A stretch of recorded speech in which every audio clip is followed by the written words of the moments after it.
നിസ്തുല്യ നാമത്തിൽ സ്നേഹവന്ദനം അറിയിക്കുന്നു. ഈ സന്ധ്യാസമയത്ത് നമുക്കെല്ലാവർക്കും ദൈവ വചനത്തിൻ്റെ മുമ്പാകെ ഇരുപ്പാൻ കർത്താവ് ഒരവസരം കൂടെ നൽകിയതോർത്ത് ദൈവത്തിന് സ്തോത്രം ചെയ്യുന്നു. നിങ്ങളുടെ മുമ്പാകെ അടിയനും എഴുന്നേറ്റ് നിൽപ്പാൻ കർത്താവ് കൃപ നൽകി. ദൈവത്തിൻ്റെ വചനം ശുശ്രൂഷിക്കുന്നത് വലിയ ഭാഗ്യമായി ഞാൻ കരുതുന്നു. ദൈവത്തിൻ്റെ വചനത്തിൻ്റെ മുമ്പാകെ നമുക്കിരിക്കാൻ കഴിയുന്നത് ഒരു വലിയ ഭാഗ്യമായി നാം കാണണം. ഞാൻ ചിന്തിക്കുകയായിരുന്നു, അനേക സ്ഥലങ്ങളിൽ ഇതിനുള്ള സ്വാതന്ത്ര്യം ഇന്നില്ല. അനേക സ്ഥലങ്ങളിൽ വചനം കേൾക്കാൻ വളരെ ദാഹമുണ്ട്, പക്ഷേ ഒരുമിച്ച് കൂടാൻ കഴിയുന്നില്ല. കഴിഞ്ഞ ദിവസം ഒരു സഹോദരൻ ഇവിടെ നിന്ന് വടക്കേന്ത്യയിൽ ഒരു സ്ഥലത്ത് പോയി. അദ്ദേഹം അവിടെ പോയത് ആ സ്ഥലത്തുള്ള വിശ്വാസികളെയും ദൈവദാസന്മാരെയും ഒക്കെ കാണാൻ വേണ്ടിയിട്ടാണ്. അവരുടെ സ്ഥലത്ത് അവരുടെ വീടുകളിൽ പോയി കാണാൻ കഴിയത്തില്ല. ഇദ്ദേഹം താമസിക്കുന്ന വീട്ടിൽ ഓരോ ദിവസം ഓരോരുത്തരായിട്ടൊക്കെ വന്ന് ഇദ്ദേഹത്തിൻ്റെ അടുക്കലിരുന്ന് വചനം പങ്കിടുകയും വചനം കേൾക്കുകയും അന്യോന്യം എൻകറേജ് ചെയ്യുകയും ഒക്കെ ചെയ്യുന്ന ഒരു സാഹചര്യത്തെക്കുറിച്ച് കേൾക്കാൻ ഇടയായി തീർന്നു. ഞാൻ ഓർക്കുകയായിരുന്നു, കർത്താവേ, ഞങ്ങൾ എത്ര ഭാഗ്യവാന്മാരാണ്, എന്നാൽ ഞങ്ങളത് എത്രത്തോളം വിനിയോഗിക്കുന്നുണ്ട് എന്ന് ഒന്ന് വിചിന്തനം ചെയ്യുവാനായിട്ട് ഇടയായി തീർന്നു. കർത്താവ് നമുക്ക് സ്വാതന്ത്ര്യം നൽകി തന്നിട്ടുണ്ട്, സന്ദർഭങ്ങൾ ഒരുക്കിയിട്ടുണ്ട്, സാവകാശങ്ങൾ നൽകിയിട്ടുണ്ട്. അത് തക്കത്തിൽ ഉപയോഗിക്കാനായിട്ട് കർത്താവ് നമ്മളെയൊക്കെ സഹായിക്കട്ടെ എന്ന് ഞാൻ പ്രാർത്ഥിക്കുകയാണ്. നമ്മൾ പാട്ടിൽ ഓർത്തതുപോലെ, കർത്താവേ, നിൻ പാദത്തിൽ ഞാനിതാ വന്നിടുന്നു, എന്നെ ഞാൻ സമ്പൂർണമായി നൽകിയിടുന്നു. ഇന്ന് രാത്രിയിൽ നമ്മൾ വചനത്തിൻ്റെ മുമ്പാകെ ഇരിക്കുമ്പോൾ ഈ പ്രാർത്ഥനയോടുകൂടി ഇരിക്കാം. കർത്താവേ, ഞങ്ങളെ സഹായിക്കണേ, അങ്ങ് ഞങ്ങളോട് സംസാരിക്കണേ. പ്രാർത്ഥനയിൽ ഓർത്ത പോലെ വന്നതുപോലെയല്ല തിരിച്ചു പോകുമ്പോൾ കർത്താവിൽ അനുഗ്രഹിക്കപ്പെട്ടവരായിട്ട് മടങ്ങിപ്പോവാൻ കർത്താവ് നമ്മളെ സഹായിക്കണം. അതിനായിട്ട് നമുക്ക് പ്രാർത്ഥനയോടുകൂടെ ദൈവസന്നിധിയിലായിരിക്കാം. ദൈവം നമ്മളെ സഹായിക്കുമാറാകട്ടെ.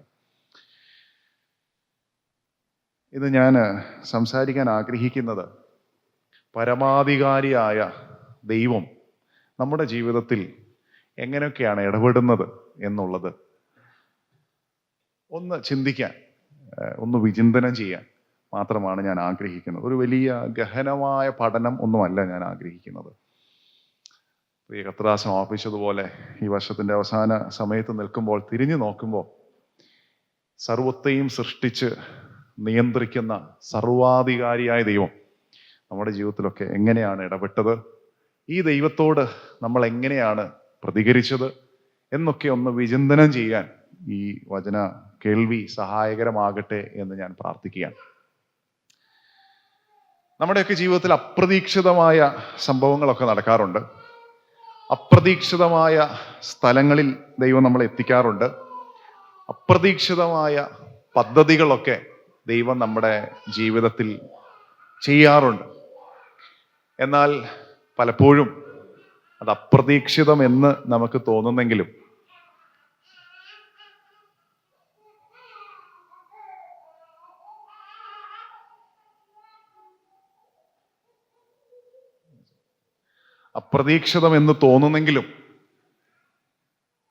പരമാധികാരിയായ ദൈവം അറിയാതെ ഒന്നും നമ്മുടെ ജീവിതത്തിൽ സംഭവിക്കുന്നില്ല.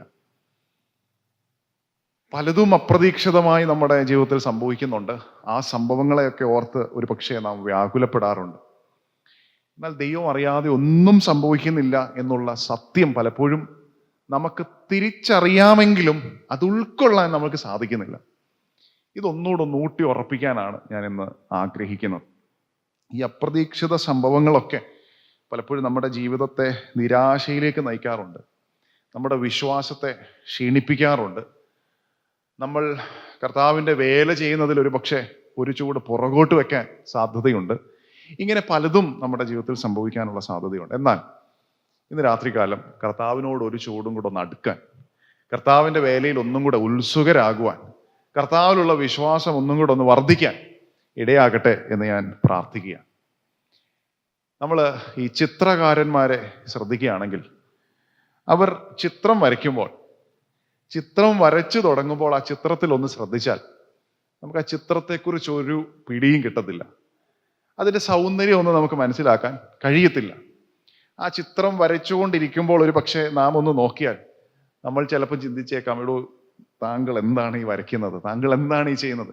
കുറെ കളറുകളൊക്കെ നിറങ്ങളൊക്കെ കൂട്ടിക്കുഴച്ച് ഇങ്ങനെ ഇരിക്കുന്ന ഒരു ചിത്രത്തെ നമ്മൾ കാണുമ്പോൾ നമുക്കൊന്നും മനസ്സിലാകത്തില്ല. അതിന്റെ സൗന്ദര്യം നമുക്ക് ആസ്വദിക്കാൻ കഴിയത്തില്ല. എന്നാൽ ആ ചിത്രം പൂർത്തീകരിച്ച് കഴിയുമ്പോൾ ആ ചിത്രത്തിലേക്കൊന്ന് നോക്കുമ്പോൾ നമ്മൾ അറിയാതെ പറഞ്ഞു പോവും, എത്ര സൗന്ദര്യമുള്ള ഒരു ചിത്രമാണ്. ഇതുപോലെയാ നമ്മുടെ ജീവിതം. പലപ്പോഴും നമ്മുടെ ജീവിതം എന്ന ചിത്രം ഉടയ തമ്പുരാൻ ഇങ്ങനെ വരച്ചുകൊണ്ടിരിക്കുക. നമുക്ക് പലപ്പോഴും ഈ ചിത്രത്തിലോട്ട് നോക്കുമ്പോൾ ആ ചിത്രത്തിന്റെ സൗന്ദര്യം ഒന്നും മനസ്സിലാകത്തില്ല. പക്ഷെ ഈ ചിത്രം വരച്ചു തീരുന്ന ഒരു ദിവസമുണ്ട്. ആ ദിവസം ആ ചിത്രത്തിലേക്ക് നോക്കുമ്പോൾ മാത്രമേ നമുക്ക് മനസ്സിലാകത്തുള്ളൂ ഈ ചിത്രം എത്ര സൗന്ദര്യമുള്ള ചിത്രമാണ്. പലപ്പോഴും നമ്മുടെ അനുദിന ജീവിതത്തിൽ നമ്മുടെ ചിത്രം അല്ലെങ്കിൽ നമ്മിലേക്ക് നാം ഒന്ന് നോക്കുമ്പോൾ വലിയ സൗന്ദര്യമൊന്നും നമുക്ക് തോന്നാൻ സാധ്യതയില്ല. എന്നാൽ ആ സൗന്ദര്യത്തെ തിരിച്ചറിയുന്ന ഒരു ദിവസം, അതിൻ്റെ പൂർണ്ണത മനസ്സിലാക്കുന്ന ഒരു ദിവസം നമ്മുടെ മുന്നിലുണ്ട് എന്നുള്ള കാര്യം നാം മറന്നു പോകരുത്. അതുകൊണ്ട് നമ്മൾ എന്ന ചിത്രം ദൈവത്തിന്റെ പണിപ്പുരയിൽ ഇങ്ങനെ വരച്ചുകൊണ്ടിരിക്കുക. അത് സൗന്ദര്യമുള്ള ചിത്രം തന്നെയാണ്. അതിൻ്റെ മൂല്യം ഒരിക്കലും കുറഞ്ഞു പോകുന്നില്ല. അത് ഏറ്റവും സൗന്ദര്യമുള്ളതാക്കുവാൻ വേണ്ടി ചിത്രകാരൻ അതിൻ്റെ ഏറ്റവും ബെസ്റ്റ് വരച്ചുകൊണ്ടിരിക്കുകയാണ് എന്ന് നാം മനസ്സിലാക്കണം. ഈ ആശയങ്ങളൊക്കെ ഒന്ന് ഉൾക്കൊള്ളിച്ചുകൊണ്ട് മനസ്സിലാക്കുവാൻ വേണ്ടി തിരുവചനത്തിലേക്ക് നിങ്ങളുടെ ശ്രദ്ധയെ ഞാൻ കൊണ്ടുവരാൻ ആഗ്രഹിക്കുകയാണ്. 2 രാജാക്കന്മാർ 5-ാമത്തെ അധ്യായമാണ് ഇന്നത്തെ നമ്മുടെ ചിന്താവിഷയം. വളരെ സുപരിചിതമായ ഒരു അധ്യായമാണ്. സൺഡേ സ്കൂളിലൊക്കെ നമ്മൾ പഠിക്കുന്ന ഒരു വിഷയമാണ്. ആ സംഭവങ്ങളൊക്കെ സൺഡേ സ്കൂൾ വിദ്യാർത്ഥികൾക്ക് പോലും പരിചയമുള്ളതാണ്. 2 രാജാക്കന്മാർ 5-ാമത്തെ അധ്യായം. ഈ അധ്യായം നമ്മൾ എടുക്കുമ്പോൾ ഒരുപക്ഷെ ചിന്തിച്ചേക്കാം, ഇതിൽ നിന്ന് എന്താണ് ഇനിയും പുതിയതായിട്ട് നമുക്ക് പഠിക്കാനുള്ളതെന്ന്.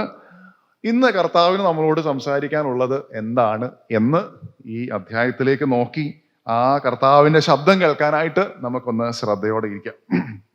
5-ാമത്തെ അധ്യായം, 2 രാജാക്കന്മാർ 5-ാമത്തെ അധ്യായം എന്ന് പറയുമ്പോൾ ആരെ ആയിരിക്കാം നമുക്ക് ഓർമ്മ വരുന്നത് ആദ്യം? നയമാൻ. തീർച്ചയായിട്ടും നയമാനെ കുറിച്ചാണ് നമുക്ക് ഓർമ്മ വരുന്നത്. കാരണം നയമാനാണ് അവിടുത്തെ ഒരു ഹൈലൈറ്റ് ക്യാരക്ടർ എന്ന് വേണമെങ്കിൽ പറയാം. എന്നാൽ വേറെ ഒരുപാട് ക്യാരക്ടേഴ്സ് അധ്യായത്തിലുണ്ട് അല്ലേ? വേറെ ആരൊക്കെയുണ്ട്? എലീശയുണ്ട്, ഇസ്രായേൽ രാജാവുണ്ട്, പിന്നെ ബാല്യക്കാരനുണ്ട്, ഗേഹസിയുണ്ട്, അരാം സൈന്യത്തിന്റെ രാജാവുണ്ട്. ഇങ്ങനെ പലരെയും നമുക്ക് കാണാൻ സാധിക്കും. നമ്മൾ സാധാരണ ഏതെങ്കിലും ഒരു ക്യാരക്ടർ ഹൈലൈറ്റഡ് ആയി കഴിഞ്ഞാൽ പിന്നെ ആളിൽ മാത്രമേ നമ്മൾ ഫോക്കസ് ചെയ്യാറുള്ളൂ അല്ലെ? ബാക്കിയുള്ളവരെയൊക്കെ ചിലപ്പോൾ നമ്മൾ മറന്നു പോകാൻ സാധ്യതയുണ്ട്. എന്നാൽ ഇതിലുള്ള ചില ക്യാരക്ടേഴ്സിനെയൊക്കെ നിങ്ങളുടെ ശ്രദ്ധയിൽ ഒന്ന് കൊണ്ടുവന്ന് അവസാനിപ്പിക്കാം എന്നാണ് ഞാൻ ആഗ്രഹിക്കുന്നത്. നമുക്ക് ആദ്യമായിട്ട് പെൺകുട്ടിയുണ്ട്. തീർച്ചയായിട്ടും പെൺകുട്ടിയുണ്ട്. പലരെയും നമുക്കൊന്ന് ഈ അധ്യായത്തിലൂടെ നമുക്കൊന്ന് ശ്രദ്ധിക്കാം. 2 രാജാക്കന്മാർ 5-ാം അധ്യായം അതിൻ്റെ 7ഉം 8ഉം വാക്യങ്ങൾ ഒന്ന് വായിക്കണം. ഇസ്രായേൽ രാജാവ് എഴുത്തു വായിച്ചപ്പോൾ വസ്ത്രം കീറി, അവൻ ഇതാ കുഷ്ഠരോഗം മാറ്റിക്കൊടുക്കേണ്ടതിന് ഒരാളെ എൻ്റെ അടുക്കൽ അയച്ചിരിക്കുന്നു. മരിപ്പിക്കുകയും ജീവിപ്പിക്കുകയും ചെയ്യുവാൻ ഞാൻ ദൈവമോ? നോക്കുവിൻ, അവൻ ഇതിനാൽ എന്നോട് ശണ്ഠയ്ക്ക് കാരണം അന്വേഷിക്കുകയില്ലയോ എന്ന് പറഞ്ഞു. ഇസ്രായേൽ രാജാവ് വസ്ത്രം കീറിക്കളഞ്ഞു എന്ന് ദൈവപുരുഷനായ എലീശ കേട്ടപ്പോൾ രാജാവിൻ്റെ അടുക്കൽ ആളയച്ച്, നീ വസ്ത്രം കീറിക്കളഞ്ഞത് എന്ത്? അവൻ എൻ്റെ അടുക്കൽ വരട്ടെ, എന്നാൽ ഇസ്രായേലിൽ ഒരു പ്രവാചകനുണ്ട് എന്ന് അവൻ അറിയുമെന്ന് പറയിച്ചു. Thank you. ഇസ്രായേൽ രാജാവ് എഴുത്ത് വായിച്ചപ്പോൾ വസ്ത്രം കീറി എന്ന് പറഞ്ഞാണ് ആ വാക്യം ആരംഭിക്കുന്നത്. നമുക്ക് ഇതിൻ്റെ പശ്ചാത്തലം അറിയാം. 5-ാം അധ്യായത്തിൽ നമുക്കറിയാം നയമാന് കുഷ്ഠരോഗം പിടിച്ച് കിടക്കുകയാണ്. ഈ നയമാന്റെ സൗഖ്യത്തിന് വേണ്ടിയിട്ട് പെൺകുട്ടി നയമാനോട് പറയുകയാണ്, ഇസ്രായേലിൽ ഒരു പ്രവാചകനുണ്ട്, ആ പ്രവാചകന്റെ അടുക്കൽ എത്തിയാൽ താങ്കൾക്ക് സൗഖ്യം ലഭിക്കും എന്ന് പെൺകുട്ടി പറയുന്നു. അതിനെ തുടർന്ന് രാജാവിൻ്റെ എഴുത്തുമൊക്കെ ആയിട്ട് ഈ നയമാൻ ഇസ്രായേൽ രാജാവിൻ്റെ അടുക്കൽ എത്തുന്ന രംഗമാണ് നമുക്കിവിടെ കാണാൻ സാധിക്കുന്നത്. അതിൻ്റെ 4, 5, 6 കൂടെ ഒന്ന് വായിക്കാമോ? അതൊന്ന് പൂർണ്ണമായി മനസ്സിലാക്കാൻ വേണ്ടിയിട്ടാണ്.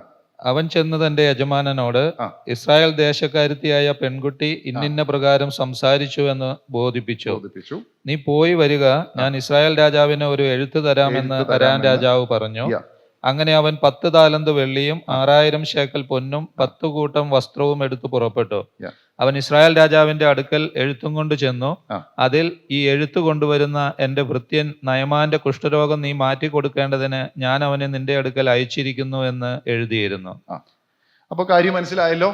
എഴുത്തിന്റെ കണ്ടന്റ്, എഴുത്തിൽ അടങ്ങിയിരിക്കുന്ന വിഷയം എന്താണ് എന്ന് നമുക്ക് എവർക്കും മനസ്സിലായി. അപ്പോൾ ഈ എഴുത്ത് രാജാവിന്റെ കയ്യിൽ കിട്ടുകയാണ്. ഞാനിത് വായിച്ച് പല പ്രാവശ്യം ഇങ്ങനെ വായിച്ചപ്പോൾ ഞാനിങ്ങനെ ചിന്തിക്കുകയായിരുന്നു, രാജാവിൻ്റെ അടുക്കൽ ഈ എഴുത്ത് ഒരു അപ്രതീക്ഷിതമായ ഒരു എഴുത്താണ്. ഒരു രാജാവിനെ സംബന്ധിച്ച് ഒരു പക്ഷേ ഒരു യുദ്ധത്തെക്കുറിച്ച് പറയുകയാണെങ്കിൽ അദ്ദേഹത്തിന് അത് സാധാരണമാണ്. അല്ലെങ്കിൽ രാജാവിനോടനുബന്ധിച്ച് ഉള്ള കാര്യങ്ങളെക്കുറിച്ചുള്ള ഒരു എഴുത്ത് ലഭിക്കുകയാണെങ്കിൽ, അല്ലെങ്കിൽ രാജാവിൻ്റെ മൂല്യത്തിനനുസരിച്ചിട്ടുള്ള കാര്യങ്ങളെക്കുറിച്ചുള്ള എഴുത്ത് തനിക്ക് ലഭിക്കുകയാണെങ്കിൽ, അല്ലെങ്കിൽ അങ്ങനെയുള്ള വിവരമൊക്കെ തനിക്ക് ലഭിക്കുകയാണെങ്കിൽ അത് സാധാരണമാണ്, പ്രതീക്ഷിക്കുന്നതാണ്. എന്നാൽ ഇവിടെ എന്താ ഇത് അപ്രതീക്ഷിതം എന്ന് പറയുന്നത്? കാരണം ഒരു രാജാവിൻ്റെ അടുക്കൽ സൗഖ്യത്തിനായിട്ട്, ഒരു കുഷ്ഠരോഗം പിടിച്ച ഒരു വ്യക്തിയുടെ സൗഖ്യത്തിന് വേണ്ടിയിട്ട് താൻ ഒരു എഴുത്ത് കൊടുത്തു വിടുകയാണ്. താൻ അങ്ങനെ ചിന്തിച്ചു എന്നുള്ളത് ബൈബിളിൽ വായിക്കുന്ന തൻ്റെ പ്രതികരണത്തെ അടിസ്ഥാനമാക്കിയാണ് ഞാൻ പറയുന്നത്. തൻ്റെ പ്രതികരണങ്ങൾ എന്തായിരുന്നു? ഇസ്രായേൽ രാജാവ് എഴുത്ത് വായിച്ചപ്പോൾ എന്തൊക്കെയാണ് താൻ ചെയ്തത്? ഒന്ന്, വസ്ത്രം കീറി, എന്നിട്ട് അവനിത കുഷ്ഠരോഗം മാറ്റിക്കൊടുക്കേണ്ടതിന് ഒരാളെ എൻ്റെ അടുക്കൽ അയച്ചിരിക്കുന്നു. മരിപ്പിക്കുകയും ജീവിപ്പിക്കുകയും ചെയ്യുവാൻ ഞാൻ ദൈവമോ? നോക്കുവീൻ, അവൻ ഇതിനാൽ എന്നോട് ശണ്ഠയ്ക്ക് കാരണം അന്വേഷിക്കുകയല്ലയോ എന്ന് പറഞ്ഞു. ഇസ്രായേൽ രാജാവ് വസ്ത്രം കീറിക്കളഞ്ഞു എന്ന് എലീശ പ്രവാചകൻ പിന്നീട് കേൾക്കും. ഓക്കെ, സോ ഇവിടെ ഈ ഇസ്രായേൽ രാജാവിൻ്റെ പ്രതികരണം അപ്രതീക്ഷിതമായ ഒരു കാര്യം തന്നിലേക്ക് വന്നു എന്നുള്ളത് കൊണ്ടാണ് താൻ ഈ നിലയിൽ പ്രതികരിക്കുന്നത്. ഞാൻ ഇങ്ങനെ ചിന്തിക്കുകയായിരുന്നു, എന്തുകൊണ്ടായിരിക്കാം രാജാവ് ഇങ്ങനെ പ്രതികരിച്ചത്? 2-3 കാരണങ്ങൾ എൻ്റെ ചിന്തയിൽ ഈ വാക്യങ്ങളിലൂടെ വന്നത്. ഒന്ന്, ഇവിടെ മനുഷ്യനാൽ അസാധ്യമായ ഒരു കാര്യത്തെക്കുറിച്ചാണ് താൻ ഇവിടെ വായിക്കുന്നത്. താൻ ഇവിടെ പറയുന്നുണ്ട്, എന്താ ഇത്? സൗഖ്യം കൊടുക്കാൻ ഞാൻ ആരാ? ദൈവമാണോ?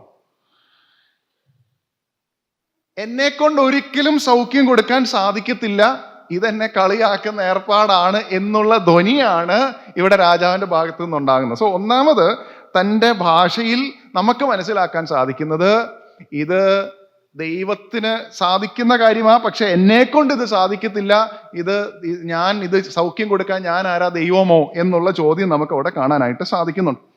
രണ്ടാമത് ഞാൻ കാണുന്ന മറ്റൊരു വിഷയം, അവിടെ താൻ ഇങ്ങനെ പറയുന്നുണ്ട്, അവൻ ഇതിനാൽ എന്നോട് ശണ്ഠയ്ക്ക് കാരണം അന്വേഷിക്കുകയല്ലയോ എന്ന് പറയുന്നു. എന്ന് പറഞ്ഞാൽ ഇതൊരു പൊളിറ്റിക്കൽ ട്രാപ്പാണോ എന്ന് താൻ ചിന്തിക്കുക. കാരണം നമുക്കറിയാം, 5-ാം അധ്യായം ആദ്യത്തെ ഭാഗങ്ങൾ വായിക്കുമ്പോൾ നമുക്കറിയാം 2 രാജ്യങ്ങൾ തമ്മിൽ ഒരു യുദ്ധമൊക്കെ നടന്നിട്ടുണ്ട്. അരാം രാജാവ് ഇസ്രായേൽ രാജ്യത്ത് നിന്ന് ചിലരെയൊക്കെ പിടിച്ചുകൊണ്ട് പോയിട്ടുണ്ട്. അങ്ങനത്തെ ഒരു പശ്ചാത്തലം അവിടെ കിടക്കുകയാണ്.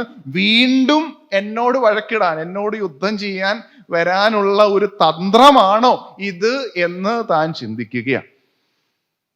മൂന്നാമത്തേത് ആണ് എന്നെ വല്ലാതെ ചിന്തിപ്പിച്ച വിഷയം. അതാണ് ദൈവപുരുഷനായ ഏലീശയുടെ മറുപടിയിൽ നിന്നാണ് ഞാനത് മനസ്സിലാക്കുന്നത്. അത് അടുത്ത വാക്യം, 8-ാം വാക്യത്തിൽ ഇങ്ങനെ വായിക്കുന്നുണ്ട്, ഇസ്രായേൽ രാജാവ് വസ്ത്രം കീറിക്കളഞ്ഞു എന്ന് ദൈവപുരുഷനായ ഏലീശ കേട്ടപ്പോൾ രാജാവിൻ്റെ അടുക്കൽ ആളയച്ച്, നീ വസ്ത്രം കീറിക്കളഞ്ഞതെന്ത്? അവൻ എൻ്റെ അടുക്കൽ വരട്ടെ, എന്നാൽ ഇസ്രായേൽ ഒരു പ്രവാചകനുണ്ട് എന്ന് അവൻ അറിയുമെന്ന് പറയിച്ചു. എന്ന് പറഞ്ഞ ലാക്ക് ഓഫ് സ്പിരിച്വൽ കൺവിക്ഷൻ, ഒരു ആത്മീകമായ ബോധ്യം രാജാവിനില്ലായിരുന്നത് കൊണ്ടാണ് രാജാവ് ഇവിടെ ഇങ്ങനെ പ്രതികരിക്കുന്നത്. തൻ്റെ ജീവിതത്തിൽ അപ്രതീക്ഷിതമായ ഒരു സംഭവം സംഭവിച്ചപ്പോൾ താൻ പ്രതികരിക്കുന്ന വിധം നമ്മൾ ഇവിടെ വായിച്ചു കേട്ടു. ആ പ്രതികരിക്കുന്നത് എന്തുകൊണ്ടാണ് അങ്ങനെ പ്രതികരിച്ചതെന്ന് ചോദിച്ചാൽ അതിൽ 3 കാരണങ്ങൾ നമ്മൾ കണ്ടു. അതിൽ വളരെ പ്രധാനമായി ഞാൻ എടുത്തു പറയാൻ ആഗ്രഹിക്കുന്ന ഒരു വിഷയം, അവിടെ ഒരു പ്രവാചകനുണ്ട് എന്ന്, ആ പ്രവാചകന് ഇതിന് സൗഖ്യം കൊടുക്കാൻ കഴിയുമെന്നുള്ള തിരിച്ചറിവ് ആർക്കില്ലാണ്ട് പോയി? രാജാവിനില്ലാണ്ട് പോയി. എഴുത്ത് ലഭിച്ച ഉടനെ തന്നെ താൻ ചെയ്യുന്നത് എന്താ? വസ്ത്രം കീറുന്നു, അലറി നിലവിളിക്കുക, ഞാനെന്താ ദൈവമാണോ ഇതിനൊക്കെ സൗഖ്യം കൊടുക്കാൻ? ഞാൻ എൻ്റെ ബുക്കിൽ ഇതിങ്ങനെ എഴുതിയപ്പോൾ ഞാൻ എഴുതിയത് ഒരു കാറലും ഒരു കീറലുമാ അവിടെ സംഭവിച്ചത്, ശരിയല്ലേ? തൻ്റെ വസ്ത്രം കീറി താൻ കാറുക, ഞാനെന്താ ദൈവമാണോ നിനക്കൊക്കെ സൗഖ്യം തരാൻ? ഈ നമുക്കറിയാം, പഴയ നിയമം വായിക്കുമ്പോൾ അതൊരു കൾച്ചറായിരുന്നു. നമുക്കറിയാം, പഴയ നിയമത്തിൽ പലയിടത്തും വസ്ത്രം കീറുന്ന ഒരു രംഗം നമുക്ക് കാണാൻ സാധിക്കുന്നുണ്ട്. പരാജയങ്ങൾ സംഭവിക്കുമ്പോൾ, അതുപോലെ പാപങ്ങൾ ഏറ്റുപറയുമ്പോൾ, പല പ്രശ്നങ്ങളുടെ മുമ്പിൽ വസ്ത്രം കീറുന്നത് നമുക്ക് കാണാനായിട്ട് സാധിക്കുന്നു. ഈ പെൺകുട്ടി, നമ്മളൊരു പെൺകുട്ടിയുടെ കാര്യം എപ്പോഴും പറയാറുണ്ട്. ഈ പെൺകുട്ടിക്കുണ്ടായിരുന്ന ബോധ്യം പോലും ആർക്കില്ലായിരുന്നു? രാജാവിനില്ലായിരുന്നു. എന്നെ വളരെ ചിന്തിപ്പിച്ച ഒരു വിഷയം എന്ന് പറയുന്നത്, നമ്മൾ പലപ്പോഴും ഈ ക്രൈസ്തവ ഗോളത്തിൽ ജീവിക്കുമ്പോൾ, വിശ്വാസികളായി ജീവിക്കുമ്പോൾ, പലപ്പോഴും നമ്മൾക്കില്ലാണ്ട് പോകുന്ന ഒരു കാര്യമുണ്ട്. എന്താണെന്നറിയാമോ?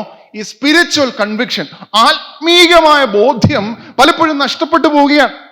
ഈ പെൺകുട്ടിക്ക്, സാധാരണ ഒരു പെൺകുട്ടിക്ക് ഒരു ബോധ്യം ഉണ്ടായിരുന്നു, ഇസ്രായേലിൽ ചെന്നാൽ എന്ത് കിട്ടും? സൗഖ്യം കിട്ടും. അവിടെ ഒരു പ്രവാചകനുണ്ട്, ആ പ്രവാചകന്റെ അടുത്ത് ചെന്നാൽ സൗഖ്യം കിട്ടുമെന്നുള്ള ബോധ്യം ഒരു പെൺകുട്ടിക്കുണ്ടായിരുന്നു. പക്ഷേ ഇവിടെ ഇതാ, ഈ രാജാവിന്, ആ രാജ്യം ഭരിക്കുന്ന രാജാവിന് ആ ബോധ്യമില്ലാണ്ടായി പോയി. ആ സ്പിരിച്വൽ കൺവിക്ഷൻ ഇല്ലാതെ വന്നപ്പോൾ ആ തനിക്ക് ലഭിച്ച ഓപ്പർച്യൂണിറ്റി എന്ന് വേണമെങ്കിൽ ഞാൻ പറയാം, നഷ്ടപ്പെടുത്താൻ ശ്രമിക്കുകയാണ് ഇവിടെ.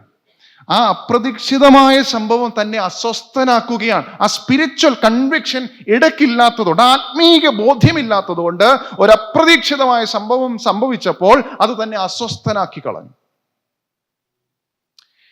നമ്മുടെ ക്രിസ്ത്യ ജീവിതത്തിൽ പലപ്പോഴും നാം അസ്വസ്ഥരാകുന്നത് എന്തുകൊണ്ടാണെന്നറിയാമോ?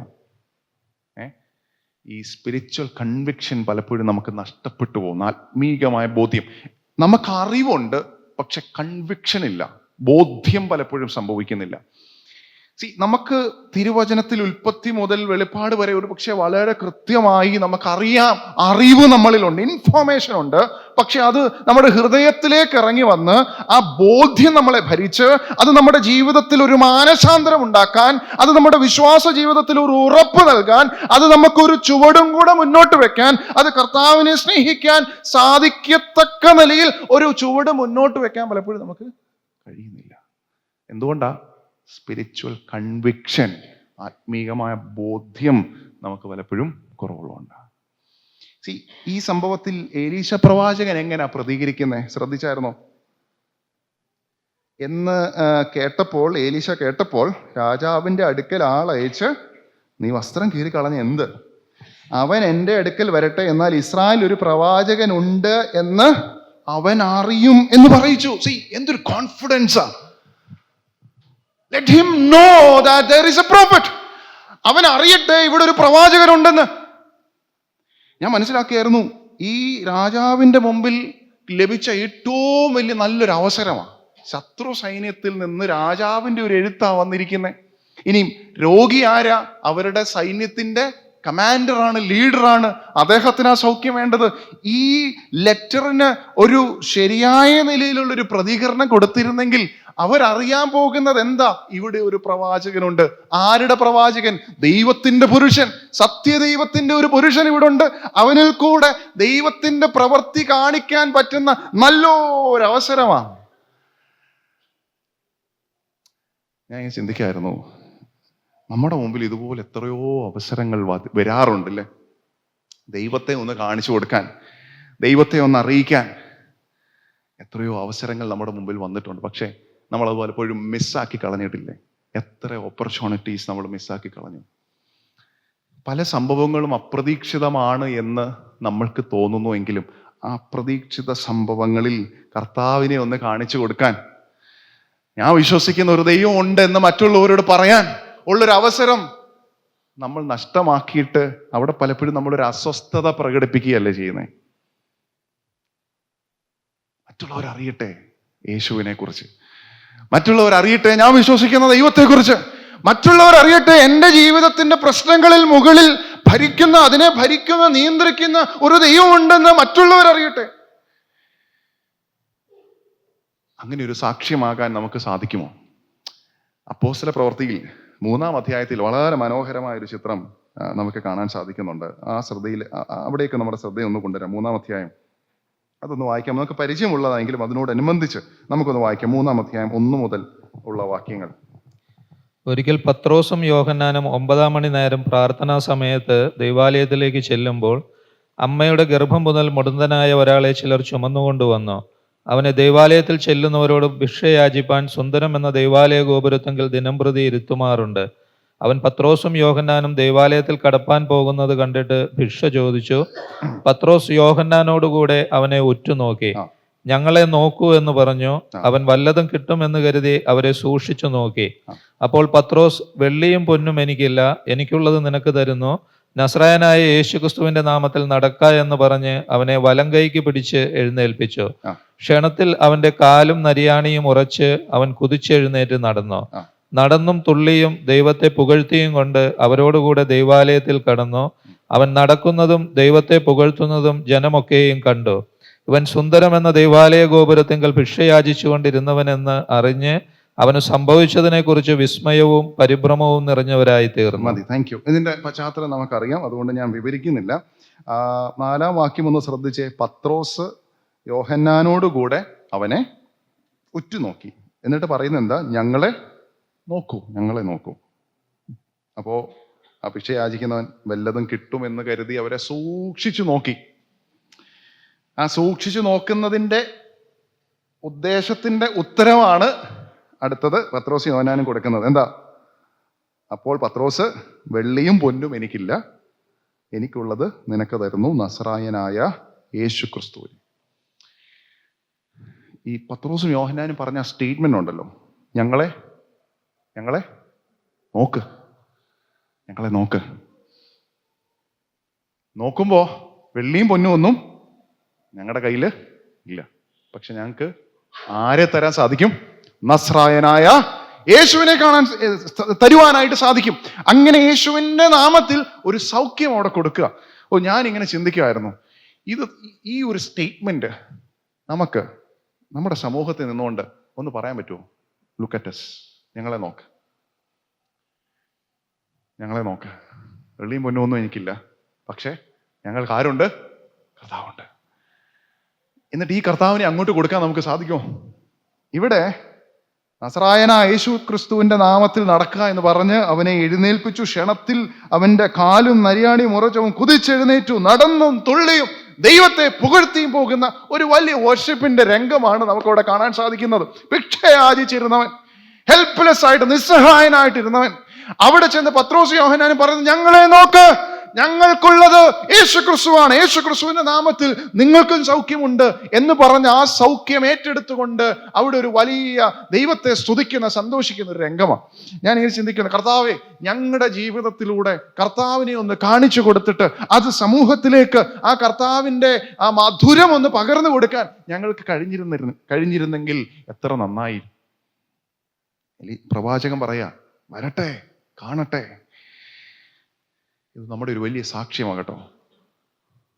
വരട്ടെ, ഒളന്തുരുത്തിയിൽ ഒരു സഭയുണ്ട്, അറിയട്ടെ, സമൂഹം അറിയട്ടെ. ഒളന്തുരുത്തിയിൽ ഒരു കൂട്ടം ദൈവജനമുണ്ട്, അറിയട്ടെ. അവരിലൂടെ യേശുവിനെ അറിയട്ടെ. സമൂഹത്തിൽ ഇറങ്ങി നമുക്ക് ധൈര്യമായിട്ടൊന്ന് പറയാൻ സാധിക്കട്ടെ, ഞങ്ങളെ നോക്ക്. ഞങ്ങൾ ആരാന്നറിയാമോ? നമ്മൾ പലപ്പോഴും അങ്ങോട്ടും ഇങ്ങോട്ടും വെല്ലുവിളിയുടെ സ്വരത്തിലൊക്കെ പറയും, ഞാൻ ആരാണെന്ന് അറിയാമോടാന്ന് അല്ലേ? ഞങ്ങളെ നോക്ക്. ഞങ്ങൾ ക്രിസ്തുവിന്റെ ശിഷ്യന്മാരാ, ഞങ്ങൾ ക്രിസ്തുവിനെ അനുഗമിക്കുന്നവരാ, ഞങ്ങൾ ക്രിസ്തുവിന്റെ സാക്ഷികളാ, യേശുവിന്റെ സാക്ഷികളാ.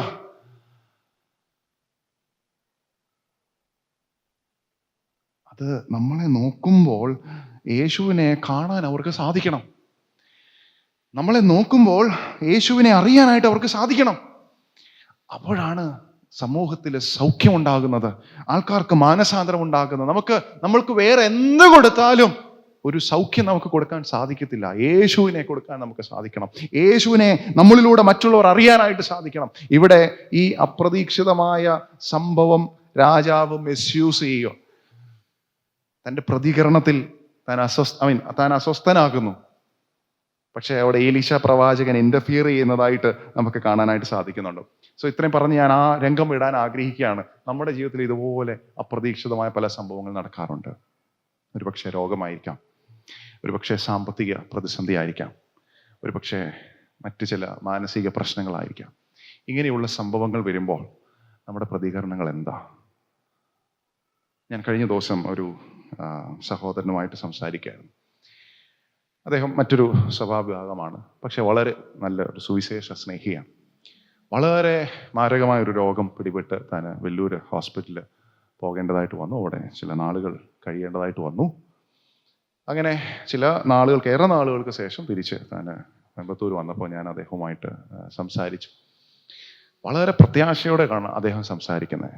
ഞാൻ പോകുമ്പോൾ ഞാൻ വളരെ വിഷമിച്ച് അദ്ദേഹത്തിൻ്റെ അടുക്കിലേക്ക് പോകുന്നത്, എന്താണ് സംസാരിക്കേണ്ടത്?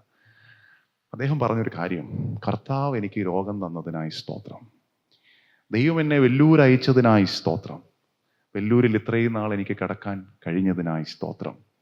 ഇതെല്ലാം പറയുന്നതിനൊരു റീസൺ ഉണ്ട്. എന്താണെന്നറിയാമോ? അവിടെ ചെന്നപ്പോൾ അദ്ദേഹത്തിന് ഒരു വ്യക്തിയുമായിട്ട് സുവിശേഷം പങ്കുവയ്ക്കാൻ സാധിച്ചു. ആ വ്യക്തി കർത്താവിനെ രക്ഷിതാവായി സ്വീകരിച്ചു. അദ്ദേഹം കർത്താവിൻ്റെ നല്ലൊരു ശിഷ്യനാക്കാൻ അത്രയും നാളുകൊണ്ട് ഒരു ഡിസൈപ്പിൾഷിപ്പ് പ്രോസസ്സ് അദ്ദേഹം അവിടെ ചെയ്തു. തിരിച്ചു വന്നിട്ട് പറയാ, എനിക്ക് രോഗം തന്നതിനായി സ്തോത്രം, എന്നെ വെല്ലൂർ അയച്ചതിനായി സ്തോത്രം, ദീർഘനാളുകൾ എന്നെ വെല്ലൂർ അഡ്മിറ്റ് ആക്കിയതിനായി സ്തോത്രം. ഇതൊരു ഭക്തന് മാത്രമേ പറയാൻ സാധിക്കത്തുള്ളൂ. നമുക്കത് അപ്രതീക്ഷിതമായിരിക്കാം, പക്ഷെ ദൈവത്തിനത്, ദൈവം ഒരാത്മാവിനെ നേടുവാൻ ചെയ്യുന്ന പദ്ധതികൾ എന്ന് പറഞ്ഞാൽ നമ്മുടെയൊക്കെ ചിന്തക്കപ്പുറമാണ്. നമുക്കത് ചിന്തിക്കാനേ പറ്റത്തില്ല. മാനുഷികമായി നമുക്ക് ചിന്തിക്കാൻ ബുദ്ധിമുട്ടാണ്. പക്ഷേ നാം വിശ്വസിക്കേണ്ടത് എന്താണെന്ന് അറിയാമോ? സകലത്തെയും നിയന്ത്രിക്കുന്ന ഒരു ദൈവം ഉണ്ട് എന്ന് നാം വിശ്വസിക്കണം. നമ്മൾ സാധാരണ പറയുമല്ലോ, എൻ്റെ തലയിൽ ഒരു മുടി പോലും താഴെ വീഴണമെങ്കിൽ ആർക്കറിയാം? ഇത് അറിവല്ല കേട്ടോ, ഇത് നമ്മൾ വിശ്വസിക്കണം. ഏത് പ്രതിസന്ധികളിലൂടെ കടന്നു പോകുമ്പോഴും കർത്താവിന് സ്തോത്രം പറയാൻ നമുക്ക് സാധിക്കണം. ആ ഒരു ആത്മീയ പക്വതയിലേക്ക് ഉയരാനായിട്ട് ദൈവം നമ്മളെ സഹായിക്കട്ടെ. ഇങ്ങനെയുള്ള സംഭവങ്ങൾ, ഇങ്ങനെയുള്ള അവസരങ്ങൾ ദൈവത്തെ മറ്റുള്ളവർക്ക് പരിചയപ്പെടുത്തി കൊടുക്കാനുള്ള അവസരമാകട്ടെ എന്ന് പ്രാർത്ഥിച്ചുകൊണ്ട് ഞാൻ ആ ഭാഗത്ത് നിന്ന് മുന്നോട്ട് നീങ്ങുകയാണ്. അടുത്ത ഭാഗം നമുക്കൊന്ന് വായിക്കാം. 9-ാമത്തെ വാക്യം നയമാന്റെ ഒരു ജീവിതത്തിൽ സംഭവിച്ച അപ്രതീക്ഷിതമായ സംഭവമാണ്. 9 മുതലുള്ള വാക്യം. അങ്ങനെ നയമാൻ രഥത്തോടും കുതിരകളോടും കൂടെ ഏലീശായുടെ വീട്ടുവാതിൽക്കൽ വന്നു നിന്നു. ഏലീശ ആളയച്ച്, നീ ചെന്ന് യോർദാനിൽ 7 പ്രാവശ്യം കുളിക്കുക, അപ്പോൾ നിന്റെ ദേഹം മുമ്പിലത്തെ പോലെയായി നീ ശുദ്ധനാകുമെന്ന് പറയിച്ചു. അപ്പോൾ നയമാൻ ഏറ്റവും ക്രോധിച്ചു പുറപ്പെട്ടു. അവൻ തന്നെ പുറത്തു വന്ന് അടുത്തു നിന്ന് തന്റെ ദൈവമായ യഹോവയുടെ നാമത്തെ വിളിച്ചു പ്രാർത്ഥിച്ച് തന്റെ കൈ ആ സ്ഥലത്തിന്മീതെ ആട്ടി, ഇങ്ങനെ കുഷ്ഠരോഗിയെ സൗഖ്യമാക്കുമെന്ന് ഞാൻ വിചാരിച്ചു. ദമ്മശേക്കിലെ നദികളായ അബാനയും പർപ്പരും ഇസ്രായേൽ ദേശത്തിലെ എല്ലാ വെള്ളങ്ങളെക്കാളും നല്ലതല്ലയോ? എനിക്ക് അവയിൽ കുളിച്ച് ശുദ്ധനാകരുതോ എന്ന് പറഞ്ഞ് അവൻ ക്രോധത്തോടെ പോയി. എന്നാൽ അവന്റെ ഭൃത്യന്മാർ അടുത്തു വന്ന് അവനോട്, പിതാവേ, പ്രവാചകൻ വലിയൊരു കാര്യം നിന്നോട് കൽപ്പിച്ചിരുന്നുവെങ്കിൽ നീ ചെയ്യാതെ ഇരിക്കുമോ? പിന്നെ അവൻ കുളിച്ച് ശുദ്ധനാക എന്ന് നിന്നോട് കൽപ്പിച്ചാൽ എത്രയധികം എന്ന് പറഞ്ഞു. ബാക്കി നമുക്ക് പിന്നീട് വായിക്കാം. ഇവിടെ നയമാന്റെ ജീവിതത്തിൽ ഇതൊരു അപ്രതീക്ഷിതമായ സംഭവമാണ്. കാരണം എന്താണെന്നറിയാമോ? നയമാൻ പ്രതീക്ഷിച്ചു വന്നത് എന്താ? നയമാൻ ആരാണ്? ഒരു സൈന്യത്തിന്റെ ലീഡറാ, കമാൻഡറാ. അപ്പോൾ അദ്ദേഹം വരുന്നത് തന്നെ ഒന്ന് ശ്രദ്ധിച്ചു. 9-ാം വാക്യം. അങ്ങനെ നയമാൻ രഥത്തോടും കുതിരകളോടും കൂടെ എലീശയുടെ വീട്ടുവാതിൽക്കൽ വന്ന് നിന്നു എന്ന് വായിക്കുന്നത്. നമുക്കറിയാം, ഒരു രാജ്യം അയക്കുന്ന ഒരു മനുഷ്യനാണെന്ന് ഓർക്കണം. ഒരു രാജ്യത്തിന്റെ വില അവിടെ ഉണ്ട്, ഒരു മൂല്യമുണ്ട്. ഓക്കെ, അത് കൂടാതെ ഒരു കമാൻഡർ എന്നുള്ള ഒരു മൂല്യം അവിടെയുണ്ട്. താൻ വന്നിരിക്കുന്ന ഒരു വലിയ സന്നാഹമായിട്ടാണ്, തന്നിൽ വിലപിടിപ്പുള്ള ഒരുപാട് സാമഗ്രികളൊക്കെ ആയിട്ടാണ്. അതാണ് നമ്മൾ മുമ്പേ വായിച്ചത്. ഇങ്ങനെ വന്ന് നിൽക്കുന്ന ഒരു മനുഷ്യൻ ഏലീശ പ്രവാചകന്റെ വീടിന്റെ വാതിൽക്കൽ വന്ന് നിന്നു. അവിടെ വന്ന് നിന്ന് താൻ പ്രതീക്ഷിക്കുന്നത് എന്താണ്? 11-ാം വാക്യം. അവൻ തന്നെ പുറത്തു വന്ന്. ആര് തന്നെ പുറത്തു വന്ന്?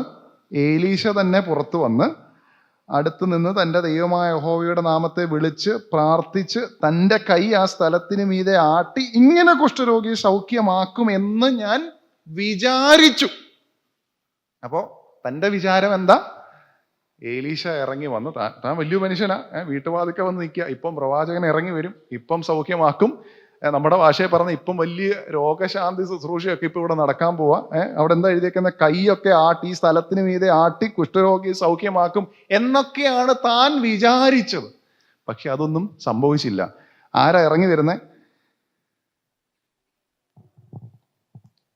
ഏലീശ ആളയച്ച് നീ ചെന്ന് യോർദാനിൽ 7 പ്രാവശ്യം കുളിക്കുക, അപ്പോൾ നിന്റെ ദേഹം മുമ്പിലത്തെ പോലെ ആകും, നീ ശുദ്ധനാകാന്ന് പറഞ്ഞു. അപ്പോ ഇതൊന്നും താൻ പ്രതീക്ഷിക്കുന്നതല്ല കേട്ടോ.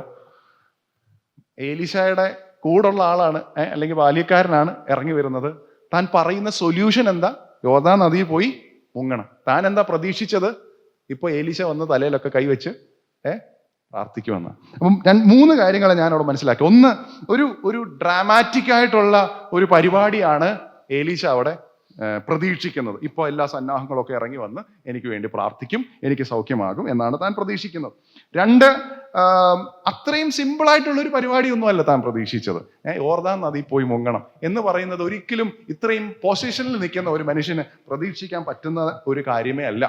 പിന്നെ താൻ പ്രതീക്ഷിക്കുന്ന ഒരു ഹീലിംഗ് പ്രോസസ്സ് ഇങ്ങനെയൊന്നും അല്ലായിരുന്നു. ഇങ്ങനെ അപ്രതീക്ഷിതമായ ഒരു പട്ടിക കാര്യങ്ങളാണ് നയമാനിലൂടെ കാണുന്നത്.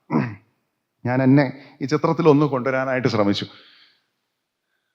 ദൈവം നമ്മുടെ ജീവിതത്തിൽ ഇടപെടാൻ നമ്മൾ ദൈവത്തോട് പറയുന്നവരാ, ദൈവമേ ഇങ്ങനെയൊക്കെ എൻ്റെ ജീവിതത്തിൽ ഇടപെടണം. ഇല്ലെങ്കിൽ നമ്മൾക്ക് ഒരുപാട് വിചാരങ്ങളുണ്ട്. ഓക്കെ, ഇങ്ങനെയൊക്കെ എൻ്റെ ജീവിതത്തിൽ നടക്കണം, എൻ്റെ കുടുംബം ഇങ്ങനെയൊക്കെ ആയിരിക്കണം, അല്ലെങ്കിൽ കർത്താവ് എനിക്ക് ഇങ്ങനെയുള്ള പ്രൊവിഷൻസ് ഒക്കെ തരണം, അല്ലെങ്കിൽ ഇങ്ങനെയുള്ള സൗകര്യങ്ങളൊക്കെ എനിക്ക് തരണം.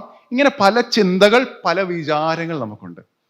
പക്ഷേ അപ്രതീക്ഷിതമായ പലതുമായിരിക്കാം നമ്മുടെ ജീവിതത്തിൽ സംഭവിക്കുന്നത്. ഇവിടെ തൻ്റെ പ്രതികരണം എങ്ങനെയായിരുന്നു? അപ്പോൾ നയമാൻ ഏറ്റവും ക്രുദ്ധിച്ചു എന്ന് പറഞ്ഞാൽ തനിക്ക് കോപം വന്നു. രാജാവ് അസ്വസ്ഥനായി, അപ്രതീക്ഷിതമായ സംഭവം വന്നപ്പോൾ. ഇവിടെ നയമാൻ അപ്രതീക്ഷിതമായ സംഭവം വന്നപ്പോൾ കോപിക്കുകയാണ്. നമ്മൾ പലപ്പോഴും ദൈവത്തോട് കോപിക്കാറില്ലേ? ദൈവം എന്നാ പരിപാടി കാണിക്കുന്നത്? ഇങ്ങനൊന്നും അല്ലല്ലോ ഞാൻ പറഞ്ഞത്, ഇങ്ങനൊന്നും അല്ലല്ലോ ഞാൻ ആഗ്രഹിച്ചത്, ഞാൻ ആഗ്രഹിക്കുന്ന പോലൊന്നും അല്ലല്ലോ എൻ്റെ ജീവിതത്തിൽ നടക്കുന്നേ, ഞാൻ പ്രതീക്ഷിക്കുന്ന പോലൊന്നും അല്ലല്ലോ എൻ്റെ ജീവിതത്തിൽ നടക്കുന്നേ, എൻ്റെ ജീവിതത്തിൽ മാത്രം എന്താ ഇങ്ങനെയൊക്കെ സംഭവിക്കുന്നേ? അങ്ങനെ നമ്മുടെ പ്രതീക്ഷകളുടെ ചിറകുകൾ അറ്റുപോകുന്ന പല സമയങ്ങളുണ്ട്. അതൊന്നും ചിലപ്പോൾ ഒരുപക്ഷെ ആരോടും പറയാൻ പറ്റാതെ അസന്തുഷ്ടരാകുന്ന സമയങ്ങളുണ്ട്, കോപിക്കുന്ന സമയങ്ങളുണ്ട്, ദൈവത്തോട് പിറുപിറുക്കുന്ന സമയങ്ങളുണ്ട്. ഈ നയമാന്റെ കൂടെ വന്നവർ പറയുന്ന വാചകങ്ങൾ ശ്രദ്ധിച്ചായിരുന്നോ? എന്നാൽ അവന്റെ ഭൃത്യന്മാർ 13-ാം വാക്യം അടുത്തു വന്ന് അവനോട്, പിതാവേ, പ്രവാചകൻ വലിയൊരു കാര്യം നിന്നോട് കൽപ്പിച്ചിരുന്നെങ്കിൽ നീ ചെയ്യാതെ ഇരിക്കുമോ? പിന്നെ അവൻ കുളിച്ച് ശുദ്ധനാകുക എന്ന് നിന്നോട് കൽപ്പിച്ചാൽ എത്ര അധികം എന്ന് പറഞ്ഞു. അപ്പോൾ അവൻ ചെന്ന് ദൈവപുരുഷന്റെ വചനപ്രകാരം യോർദാനിൽ 7 പ്രാവശ്യം മുങ്ങി അവന്റെ ദേഹം ചെറിയ ബാലന്റെ ദേഹം പോലെയായി. അങ്ങനെ അവൻ ശുദ്ധനായി തീർന്നു എന്ന് നാം വായിക്കുന്നു. അപ്പോ ദൈവം ഇടപെടാൻ ശ്രമിച്ച ആ പദ്ധതിക്ക് താൻ കീഴ്പ്പെട്ടപ്പോഴാണ് തനിക്ക് എന്ത് സംഭവിച്ചത്? സൗഖ്യം ലഭിച്ചത്. താൻ എന്താ പ്രതീക്ഷിച്ചത്? ഇപ്പോ വന്ന് ഏലീശ പ്രവാചകൻ കൈയൊക്കെ ഉയർത്തി പ്രാർത്ഥിച്ച് സൗഖ്യം വരുമെന്നാണ് താൻ പ്രതീക്ഷിച്ചത്. പക്ഷെ അങ്ങനെ അല്ല സംഭവിച്ചത്. ഇത് നമ്മുടെ ജീവിതത്തിലും വലിയൊരു പാഠമാണ് ഉൾക്കൊള്ളേണ്ടത്. നമ്മുടെ ജീവിതത്തിലെ പരിപരുത്ത അനുഭവങ്ങളിലൂടെ കടന്നു പോകുമ്പോൾ നമ്മൾ ദൈവത്തോട് ചോദിക്കും, ദൈവമേ ഇങ്ങനെ വേണോ എന്നെ പഠിപ്പിക്കാൻ, വിശ്വാസം പഠിപ്പിക്കാൻ ഇങ്ങനെയൊക്കെയുള്ള അനുഭവങ്ങളിലൂടെ ഞാൻ പോകണോ? ഞാൻ കർത്താവിനെ സ്നേഹിക്കാൻ ഇങ്ങനെയൊക്കെയുള്ള അനുഭവങ്ങൾ എനിക്ക് വേണോ? നമ്മൾ ആരാ ദൈവത്തെ പഠിപ്പിക്കുക? ദൈവത്തിന് നമ്മുടെ എല്ലാം അറിയാം. ഏത് വഴി കൂടെ പോയാലാണ് നിന്നെ എന്നെ വഴിയിൽ എത്തിക്കാൻ പറ്റുമെന്ന് ദൈവത്തിന് നന്നായി അറിയാം. നമ്മൾ ദൈവത്തെ പഠിപ്പിക്കേണ്ട ആവശ്യമില്ല. പ്രിയമുള്ളവരെ, അങ്ങനെ ചെയ്തപ്പോൾ, ദൈവപുരുഷന്റെ വചനപ്രകാരം ചെയ്തപ്പോൾ അവന് സൗഖ്യം വന്നു. നമ്മുടെ ജീവിതത്തിൽ ഈ അസ്വസ്ഥതകളും കോപങ്ങളും ഒക്കെ വരുമ്പോൾ ദൈവവചനപ്രകാരം, ദൈവം നമ്മളോട് ഇടപെടുന്ന പ്രകാരം നാം ജീവിക്കുന്നെങ്കിൽ നമുക്ക് സൗഖ്യം ഉണ്ടാകും, നമുക്ക് ആശ്വാസം ഉണ്ടാകും. നമ്മൾ ഇസ്രായേൽ രാജാവിൻ്റെ ജീവിതത്തിൽ നാം കണ്ടതുപോലെ അവിടെ താൻ പ്രതികരിക്കുന്ന നിലയിൽ പ്രതികരിച്ചാൽ ദൈവത്തെ കാണിച്ചു കൊടുക്കാൻ പറ്റത്തില്ല. എന്നാൽ ഏലീശ പ്രവാചകൻ അവിടെ ഇടപെട്ടപ്പോൾ ഇവിടെ നയമാൻ ആരെ കണ്ടുമുട്ടുകയാണ്? ദൈവത്തെ കണ്ടുമുട്ടുകയാണ്. താഴോട്ടുള്ള വാക്യം വായിക്കുമ്പോൾ നമുക്കത് മനസ്സിലാക്കാൻ സാധിക്കും. 15-ാമത്തെ വാക്യം, പിന്നെ അവൻ 15ന്റെ അവസാനവും തൊട്ട് വായിച്ചു.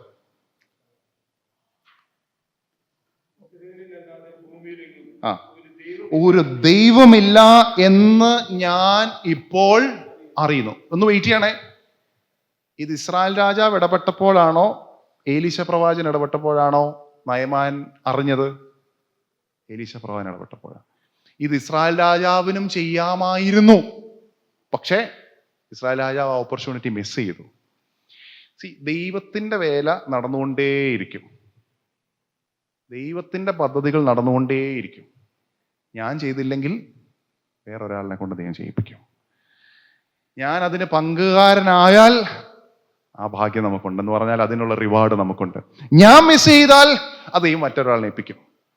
അതുകൊണ്ട് ദൈവം നമുക്ക് തരുന്ന അവസരങ്ങൾ മിസ് ചെയ്യരുത്. ഓക്കെ, ഇവിടെ നയമാൻ അറിഞ്ഞു എന്താ?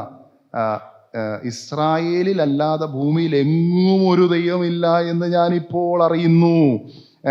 ആകയാൽ അടിയന്റെ കയ്യിൽ നിന്ന് ഒരു പ്രതിഗ്രഹം വാങ്ങിക്കൊള്ളണമേ എന്ന് പറഞ്ഞു. നോക്കിയേ, നയമാൻ ദൈവത്തെ അറിയുന്നു. ഈ സംഭവങ്ങളൊക്കെ അപ്രതീക്ഷിതമാണോ? അല്ല. ഇതിൻ്റെയൊക്കെ ആത്യന്തികമായ ലക്ഷ്യം എന്താണ്? ദൈവത്തെ അറിയണം. അങ്ങനെ നയമാൻ ദൈവത്തെ അറിയുന്നതായിട്ട് നമുക്ക് മനസ്സിലാക്കാനായിട്ട് സാധിക്കുന്നു. പ്രിയമുള്ളവരെ, നമ്മുടെ ജീവിതത്തിലെ ജീവിത സാഹചര്യങ്ങൾ, അപ്രതീക്ഷിത സംഭവങ്ങൾ, നമ്മൾ ദൈവത്തെ അറിയാനും മറ്റുള്ളവർ ദൈവത്തെ അറിയാനും സാധിച്ചാൽ ഇതിൽ പരം സൗന്ദര്യം വേറെ ഏതുണ്ട്? ഞാൻ എപ്പോഴും പ്രാർത്ഥിക്കുന്ന ഒരു കാര്യമുണ്ട്. ഓരോ ദിവസവും കഴിയുന്നതോറും ഞാൻ പ്രാർത്ഥിക്കുന്ന കാര്യമുണ്ട്. കർത്താവേ, എനിക്ക് അങ്ങയെക്കുറിച്ച് അല്പം കൂടെ അങ്ങയെ ഒന്ന് കാണാൻ, അങ്ങയെ ഒന്ന് അനുഭവിക്കാൻ സാധിച്ചിരുന്നെങ്കിൽ. നമ്മുടെ ജീവിതത്തിൽ ദൈവത്തെ കുറിച്ച് പഠിക്കാനും മനസ്സിലാക്കാനും ശ്രമിച്ചാൽ ഒരിക്കലും അത് തീരത്തില്ല. അത് പഠിച്ച് നമുക്ക് അവസാനിപ്പിക്കാൻ കഴിയത്തില്ല. ഓരോ ദിവസവും ഞാൻ ദൈവത്തെ കൂടുതൽ അറിയാൻ സാധിക്കണേ എന്ന് പ്രാർത്ഥിക്കുമ്പോൾ അതൊരു പക്ഷേ നമ്മുടെ അറിവിനപ്പുറമാണ്. പക്ഷേ ദൈവം നമ്മുടെ ജീവിതത്തിൽ ഓരോ അനുഭവങ്ങളിലൂടെ കടത്തി വിടുമ്പോഴാണ് അത് നമുക്ക് അറിയാനായിട്ട് സാധിക്കുന്നത്. ദൈവം സൗഖ്യം തരുന്ന ദൈവമാണ് എന്ന് എനിക്ക് മനസ്സിലാകണമെങ്കിൽ എനിക്ക് എന്തുണ്ടാകണം? രോഗം ഉണ്ടാകണം. ഞാനത് അനുഭവിക്കണമെങ്കിൽ, എനിക്ക് രോഗം വരുമ്പോൾ ആ രോഗത്തിന് ദൈവം സൗഖ്യം തരുമ്പോഴേ എനിക്ക് മനസ്സിലാകത്തുള്ളൂ എൻ്റെ രോഗത്തിന് ദൈവം സൗഖ്യം തരാൻ മതിയായവനാണെന്ന് ഞാൻ അനുഭവിച്ചത്. അറിവുണ്ട്, അത് അനുഭവിക്കുമ്പോൾ ഞാൻ കൂടുതൽ ശക്തനാകുകയാണ്. എനിക്ക് സാമ്പത്തിക പ്രശ്നങ്ങൾ വരുമ്പോൾ ആ സാമ്പത്തിക പ്രശ്നത്തിലുള്ള സൊല്യൂഷൻ ദൈവം തരുമ്പോൾ എന്നെ ദൈവം സഹായിക്കാൻ മതിയായവനാണ് എന്ന് തിരിച്ചറിയുകയാണ്. ഏലിയാ പ്രവാചകൻ കെരീത്ത് തോട്ടിൽ ഇരുന്നപ്പോൾ തൻ്റെ ഉള്ളിൽ പല ചിന്തകൾ ഒരു പക്ഷെ ഉണ്ടായേക്കാം.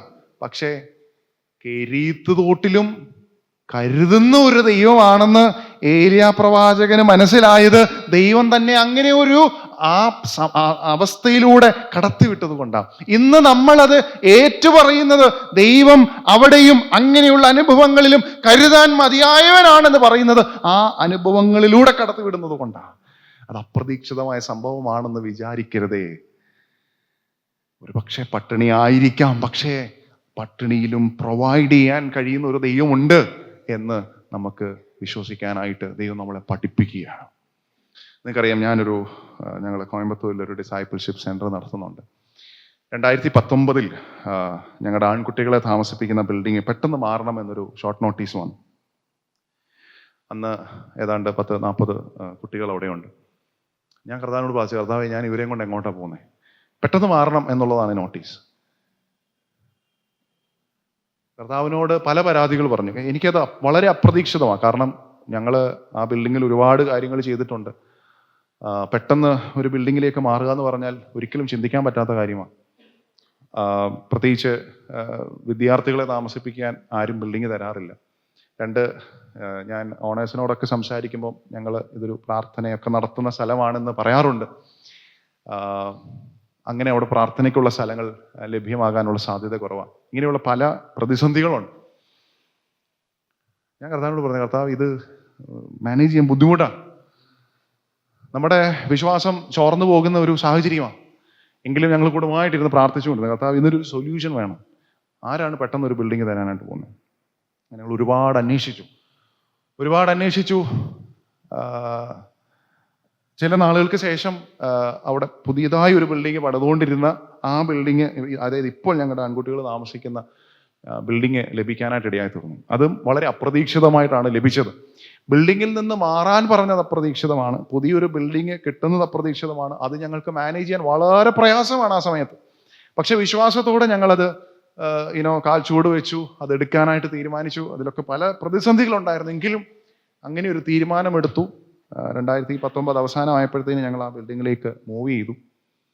2020 നമുക്കറിയാം, മാർച്ച് കോവിഡ് പ്രതിസന്ധി വരുന്നു. സമ്പൂർണ്ണമായി ലോക്ക്ഡൗൺ ആണ് ആദ്യത്തെ 3 മാസങ്ങൾ. അന്നാണ് എനിക്ക് ഒരു ഉത്തരം ലഭിക്കുന്നത്.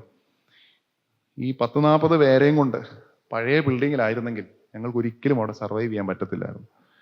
കാരണം ഒന്ന്, വളരെ കൺജസ്റ്റഡ് ആണ്, തൊട്ടടുത്ത് ഒരുപാട് വീടുകളുണ്ട്. 3 മാസം വിദ്യാർത്ഥികളെ സംരക്ഷിക്കേണ്ടെന്ന ചുമതല ഞങ്ങൾക്കുണ്ട്. രോഗം വരാതെ സൂക്ഷിക്കണം, അവർക്കുള്ള ആഹാരം കൊടുക്കണം, പുറത്തു പോകാതെ സൂക്ഷിക്കണം. ഇങ്ങനെ വലിയ ഒരു ഉത്തരവാദിത്വം അവിടെ നിൽക്കുക. പഴയ ബിൽഡിങ്ങിലായിരുന്നെങ്കിൽ ഇതൊന്നും സാധ്യമല്ല. കുട്ടികളും ഇറിറ്റേറ്റഡ് ആകും, നാട്ടുകാർ ഇറിറ്റേറ്റഡ് ആകും. നമുക്കറിയാം, ഇത്രയും ആൺകുട്ടികൾ ഒരുമിച്ച് ഒരു ബിൽഡിങ്ങിനകത്ത് താമസിക്കുമ്പോൾ ഉണ്ടാകുന്ന ശബ്ദകോലാഹലങ്ങളും പ്രശ്നങ്ങളും ഒക്കെ ഊഹിക്കാവുന്നതേ ഉള്ളൂ. എന്നാൽ ദൈവം ഞങ്ങളെ അവിടെ നിന്ന് മാറ്റിയത് അന്ന് ഞങ്ങൾക്ക് അപ്രതീക്ഷിതമാണ്. ഞങ്ങൾക്ക് വളരെ അസ്വസ്ഥത ഉണ്ടാക്കി. ഞാൻ ദൈവത്തോട് ഒരുപാട് പിറുപിറുത്തു. ദൈവമേ, എന്തിനാണ് ഇങ്ങനെ ഞങ്ങൾക്കൊരു പരിശോധന തരുന്നത്? മറ്റൊരു ബിൽഡിംഗ് ലഭിച്ചത് അല്പം വലിയ ബിൽഡിങ്ങാണ്, വളരെ സൗകര്യങ്ങളുണ്ട്. പക്ഷെ ഞങ്ങളെ സംബന്ധിച്ചത് മാനേജ് ചെയ്യാൻ വളരെ ബുദ്ധിമുട്ടാണ്. പക്ഷേ ദൈവം അത് എന്തിനാ ഞങ്ങൾക്ക് തന്നതെന്നുള്ളത് 2020 മാർച്ച് ആയപ്പോഴാണ് മനസ്സിലായത്. അങ്ങനെ ആ 3 മാസം അവർ വളരെ കെയർഫുള്ളായിട്ട് ഞങ്ങൾക്ക് നോക്കാനായിട്ടുള്ള കൃപ, ആ പ്രൊവിഷൻ കൊണ്ട് ഞങ്ങൾക്ക് മനസ്സിലായി. അന്ന് ഞങ്ങൾക്ക് മനസ്സിലായി, ദൈവം ഞങ്ങളുടെ കൂടെ ഉണ്ട് എന്ന് അല്പം കൂടെ രുചിച്ചറിയാൻ ഇടയായി തീർന്നു. ദൈവത്തെ അറിയുന്നതിൻ്റെ ആ ടേസ്റ്റ് കൂടുന്നത് കണ്ടോ? ഇങ്ങനെയാണ് നമുക്ക് ദൈവത്തെ കൂടുതൽ കൂടുതൽ കൂടുതൽ അറിയാനായിട്ട് സാധിക്കുന്നത്, അനുഭവിക്കാനായിട്ട് സാധിക്കുന്നത്. അറിവിനപ്പുറമായ അനുഭവത്തിലേക്ക് പോകുമ്പോൾ ഉണ്ടല്ലോ, കർത്താവിനോടുള്ള നമ്മുടെ ആരാധന കൂടും, കർത്താവിനോടുള്ള നമ്മുടെ സ്നേഹം കൂടും, കർത്താവിനോടുള്ള നമ്മുടെ വിശ്വാസം കൂടും. പിന്നെ എനിക്ക് മറ്റൊന്നും വിഷയമല്ല, കർത്താവ് മതി എന്നുള്ള അവസ്ഥയിലേക്ക് വരും. നിങ്ങളുടെ ജീവിതത്തിൽ ഒന്ന് വിലയിരുത്തി നോക്കിക്കേ, കടന്നുപോയ ഓരോ നാൾ വഴികൾ, പല പ്രയാസങ്ങളിലൂടെ കടന്നുപോയ വഴികൾ, അതൊന്ന് ഓർക്കുമ്പോൾ ദൈവം എത്ര അനുഗ്രഹമായിട്ടാണ് നടത്തിയത് എന്ന് നമുക്കൊന്ന് തിരിച്ചറിയാൻ സാധിക്കുന്നില്ലേ? ഈ പാട്ട് ഞാൻ എപ്പോഴും നന്ദിയോടെ പാടുന്നൊരു പാട്ടാണ്. വന്ന വഴികൾ ഒന്നോർത്തിടുകിൽ. നമുക്കൊന്ന് പാടിയാലോ? വന്ന വഴികൾ ഒന്നോർത്തിടുകിൽ, ഇന്നയോളം നടത്തിയ നാഥ, നന്ദിയല്ലാതില്ലൊന്നുമില്ല, എന്നും കരങ്ങളിൽ വഹിച്ചവനേ, നന്ദിയല്ലാതില്ലൊന്നുമില്ല, എന്നും കരങ്ങളിൽ വഹിച്ചവനേ, വന്ന വഴികൾ ഒന്നോർത്തിടുകിൽ. നമ്മൾ വന്ന വഴികളിലേക്കൊന്ന് തിരിഞ്ഞു നോക്കുമ്പോൾ ദൈവം നമ്മെ നടത്തിയ വഴികൾ ഒന്ന് ധ്യാനിക്കുമ്പോൾ ദൈവം എത്ര നല്ലവനാണ് എന്ന് നമുക്ക് രുചിച്ചറിയാൻ സാധിക്കുന്നില്ലേ? നമ്മുടെ ചിത്രം ദൈവം വരച്ചുകൊണ്ടിരിക്കുമ്പോൾ ആ അസ്വസ്ഥതകളൊക്കെ ഉണ്ടായ സമയത്ത് ആ ചിത്രത്തിന് അത്ര സൗന്ദര്യം ഇല്ല എന്ന് തോന്നിയിട്ടുണ്ടാകാം. പക്ഷെ ചില മാസങ്ങൾ കഴിയുമ്പോൾ, ചില വർഷങ്ങൾ കഴിയുമ്പോൾ ആ ചിത്രം സൗന്ദര്യമുള്ളതാക്കാൻ ദൈവം എന്തെല്ലാം വഴികളിലൂടെയാണ് എന്നെ കൊണ്ടുപോയത് എന്ന് നമുക്ക് മനസ്സിലാക്കാൻ സാധിക്കുന്നില്ലേ?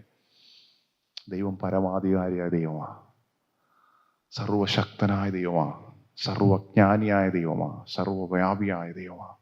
ഈ ദൈവത്തിലാണ് നമ്മൾ വിശ്വസിക്കുന്നത്, ഈ ദൈവത്തിലാണ് നമ്മൾ ആശ്രയിക്കുന്നത്. ആ ആശ്രയത്തോടു കൂടെ തന്നെ മുന്നോട്ട് പോകാനായിട്ട് ദൈവം നമ്മളെ സഹായിക്കട്ടെ. ഒന്ന് അപ്രതീക്ഷിതമായ സംഭവങ്ങൾ വരുന്നു. ഇങ്ങനെയുള്ള സംഭവങ്ങളിൽ ദൈവം ഇടപെടുമ്പോൾ വളരെ വ്യത്യസ്തമായിട്ടാണ് ഇടപെടുന്നത്. ഇവിടെ നയമാന്റെ ജീവിതത്തിൽ യോർദാൻ നദിയിൽ പോയി മുങ്ങാനാണ് പറയുന്നത്. നമ്മൾ എപ്പോഴും വലിയ പ്രതീക്ഷകളാണ് നമ്മുടെ ജീവിതത്തിൽ നമ്മൾ വെക്കുന്നത്, ദൈവം ഇങ്ങനെയൊക്കെ ഇടപെടണമെന്നുള്ളത്. പക്ഷെ ദൈവം സിമ്പിളായിട്ടായിരിക്കും ഇടപെടുന്നത് കേട്ടോ. വലിയ ശബ്ദകോലാഹലങ്ങളൊന്നും ചിലപ്പം കാണത്തില്ല. വളരെ സിമ്പിളായിട്ട് ശാന്തമായിട്ട് നമ്മുടെ ജീവിതത്തിൽ ഇടപെട്ട് അങ്ങ് പോകും. അതങ്ങനെ പോയി കഴിയുമ്പോഴാണ് നമുക്ക് മനസ്സിലാവും, ദൈവം എൻ്റെ ജീവിതത്തിൽ ഇടപെട്ടു എന്ന് തിരിച്ചറിയാനായിട്ട് നമുക്ക് സാധിക്കുന്നത്. അതുകൊണ്ട് വലിയ കാര്യങ്ങളിൽ, അതായത് നമ്മൾ പ്രതീക്ഷിക്കുന്ന പോലെ നടക്കുമെന്ന് ചിന്തിക്കരുത്. പക്ഷെ ദൈവത്തിൻ്റെ പദ്ധതി പ്രകാരം നടക്കുവാൻ വേണ്ടി നമ്മുടെ ജീവിതങ്ങളെ വിധേയപ്പെടുത്തി കൊടുക്കാൻ ദൈവം നമ്മളെ സഹായിക്കട്ടെ. ഇനിയും ഈ അധ്യായത്തിൽ മറ്റൊരു അപ്രതീക്ഷിതമായ സംഭവം കൂടെ നമുക്ക് നോക്കിയിട്ട് നമുക്ക് ഇരിക്കാം. അതിൻ്റെ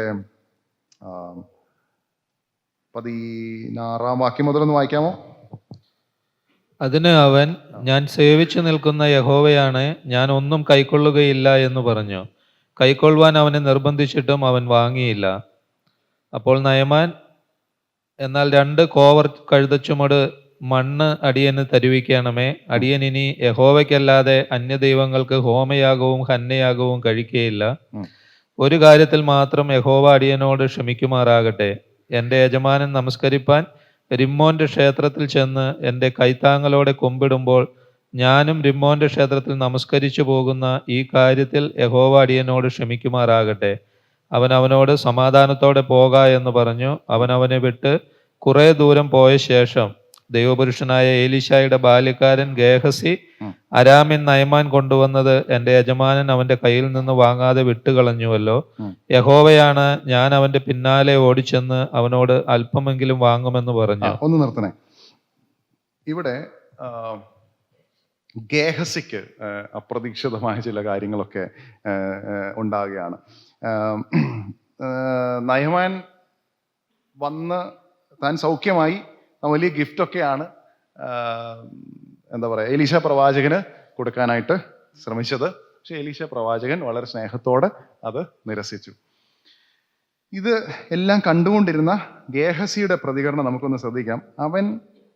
അവനെ വിട്ട് കുറേ ദൂരെ പോയ ശേഷം ദൈവപുരുഷനായ എലീശയുടെ ബാല്യക്കാരൻ ഗേഹസി, അരാമ്യൻ നയമാൻ കൊണ്ടുവന്നത് എൻ്റെ യജമാനൻ അവൻ്റെ കയ്യിൽ നിന്ന് വാങ്ങാതെ വിട്ട് കളഞ്ഞല്ലോ. യഹോവയാണ്, ഞാൻ അവൻ്റെ പിന്നാലെ ഓടിച്ചെന്ന് അവനോട് അല്പമെങ്കിലും വാങ്ങിക്കുമെന്ന് പറഞ്ഞു. ഈ ഗേഹസി നോക്കിപ്പാടാ, ഈ അച്ചാൻ എന്നാ പരിപാടി കാണിച്ചു. നയമാന് ഒരു കുറവുമില്ല, അദ്ദേഹം ഒരു കമാൻഡറാണ്. ഇത്രയും സംവിധാനങ്ങൾ അല്ലെങ്കിൽ ഇത്രയും ഗിഫ്റ്റൊക്കെ കൊണ്ടുവന്നപ്പോൾ നമുക്കറിയാം, കൊണ്ടുവന്ന ഗിഫ്റ്റുകളുടെ അല്ലെങ്കിൽ രാജാവ് നയമാന്റെ കയ്യിൽ കൊടുത്തുവിട്ട കണക്ക് ഇവിടെ എഴുതിയിട്ടുണ്ട്. അതിൽ നിന്ന് ഒരു ഗിഫ്റ്റ് കൊടുക്കുമ്പോൾ അത് ചില്ലറയൊന്നുമല്ല, വന്ന് നിൽക്കുന്നത് ചില്ലറക്കാരനുമല്ല, താൻ അത് വേണ്ടാന്ന് പറയുക. അപ്പം ഗേഹസി വിചാരിച്ചോടോ എന്തോരം പൊട്ടത്തരമായി പുള്ളിക്കാരൻ ചെയ്യുന്നത്, ഇത് വാങ്ങിച്ചാൽ എന്താ കുഴപ്പം എന്ന് താൻ ചിന്തിച്ചിട്ട് ഈ നയമാന്റെ പുറകെ ഓടുന്ന ഒരു ഗേഹസിയാണ് നമുക്കിവിടെ കാണാൻ സാധിക്കുന്നത്.